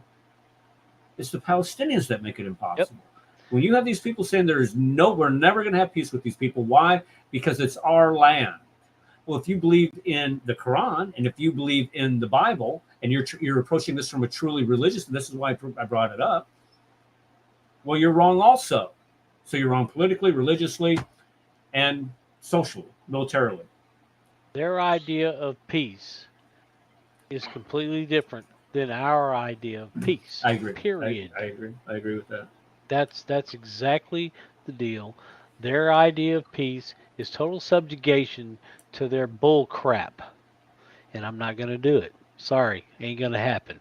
And I'll be the first one I to would send like a to 10,000-pound bomb in there and let them know. I would like to see Ed smooching that stone. Just a picture. Wouldn't you, though? I would like to make a meme of it or something. Yeah. Exactly. Issa, you got something to say? No, I got something to say. Issa, let Issa go, and then Brad, you've been running your mouth all show. Hold on, let Issa say something, and then we'll let you go. Go ahead, Issa. If that's okay with you, Rod, is that all right? No, go ahead, brother. Okay, cool. It's kind of painful to hear what Ed said. That's not a really easy thing to swallow. About ordinances and stuff. I'm like, this is a little difficult. Yeah, I bet it is. I think Palestinians, or whatever term we want to use for the folks, I'm just use the word Palestinian because that's what they want to be called. I think they have a lot of trauma too, just like the Jewish community does, and it's hard. Like, I've watched a lot of those ass videos, and they're painful to watch. Like, they're really painful to watch. To hear someone say, "I would allow for a nuclear weapon to come. I don't want peace." But there are a few shining moments. There are a few shining moments in these videos where you will hear a Palestinian. Like you showed in that one video where the gentleman is like, "I want peace. I don't want violence. I don't want violence." And I'm like, we need to encourage that narrative. That's the way that we're gonna move forward. And that's what I have to say about that. All right, Red, close this out. Okay, so first of all, Joe Biden sucks. Let's go, Brandon. Oh God, there's so much to this. Okay, so first of all, make it quick. Okay, well, I'm gonna make it quick. If you could interrupt me, but first of all, okay. I believe in total war. If you're going to fight a war, then you fight it totally, completely, and destroy your enemy. Now, here's the thing, okay?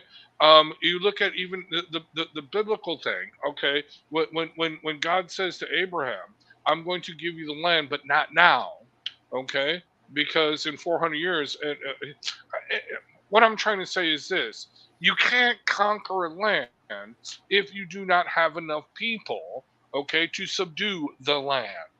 Okay? It actually says in the Bible, otherwise the land will grow feral and it will subdue you. It will overcome you because you do not have enough people to do this. Okay? And unfortunately, let's face it, the Jews are outnumbered like 4, 5, 10 to 1 to the Israelis. So no, they cannot commit total war. Okay? All right? Unfortunately, that's the way it is. Secondly, these videos the video that you played, Eric, I want you to understand this, okay? How many people did this person ask to get that response? He could have asked 20 or 30 people, and they're all saying, "No, we want peace. We don't want to live in this." But then he finds the one person, or the second person, the third person, and that's what you see. I'm just saying, It's the machine. It's the algorithm. It's the way it is. No, this is Rad. No. This isn't just 1 out of 20 saying. This is everybody is saying these things. They go in there. How They do go you know that? Well, you're right. Okay, you don't know. Okay, but according to okay. the site, So this is what they're saying. Okay, you went in there I get and you. just asked a random person out of the blue, and this Right. is what we have: consistent responses from these. Okay. People. Well. Then the guy that I highlighted a couple shows ago, the Dawa is easy guy. Every Christian he encounters, he converts to Islam. Do you see what I'm saying? These people, this is the way this stuff works. They ask multiple people. Most people are like, "Shut the hell up! I'm walking. I'm on my way." You know. Probably. But you know what I'm saying? Engage them. This is what they get. Right. Okay. But either way, how many people? So you don't know this. Bottom line is this: when this is documented, you can ask Steve on this. Okay. When these prisoners, these Palestinian terrorists, when they got out of Israeli prison, okay, they wanted to fight the jihad, and they found that the standard of living was very good in the West Bank and Gaza because Israel had poured a bunch of money into it. I forgot what the program was called. They really did. They poured a bunch of money into it. They developed an infrastructure. Okay, all right. And these Palestinians are like, what? No, we can't fight the jihad if life is good for these people. So no, what we need to do is we need to make life miserable for them. So what we're going to do is we're going to go on and create havoc. A small minority of people went and created havoc, and they were supported by the Arab regimes, and it was in the media, it was in their press, it was the propaganda. Okay? We've all seen the videos of Palestinian TV. Yes, kill all the Jews, the little children. Okay? You know what I mean? The kid shows. Kill all the Jews. It's going to be great. Yay, let's have fun. Okay? All right? This is why I'm saying the Abraham Accords were the first step. Okay? Because the Abraham Accords were actually getting the funding away from the Arabs. You cut off that funding, you cut off that support, okay? And then generationally, you can begin to rebuild. This is all, I'm sorry, it is socialism, it is communism 101. What has happened to them, what is happening to us, it is a greater conspiracy, a cabal of the UN and the World League, whatever they want to call it, okay? They are actually trying to create the destruction so they can take over. I'm just saying, and I'm not a conspiracy theorist. I mean, I believe that the 2020 election was the fairest and freest election, and I also believe that Epstein did not kill himself, because why would I believe anything other than the standard narrative? And yeah. Okay. Anyway, that's what I wanted to say. And Joe Biden still sucks. Yeah. Go ahead, play the close. Let's go, Brandon. All right, guys. Thank you for hanging out for this long show. This is almost 3 hours long, guys. That's kind of like a record for us. People in chat, again, thank you for coming.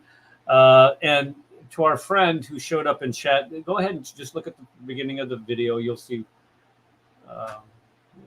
Marshall, what's good, Marshall? You don't email me no more. I'm hurt. Dude, you said that you didn't want to talk to me no more. What's your issues? Go ahead and review the beginning of the show, and you'll see exactly what we're talking about. God bless you guys, Marshall, and we'll see you next week. God bless us all. We'll see you then. Advanced student and specialist. Peace. That the standard narrative has holes. That's what I'm.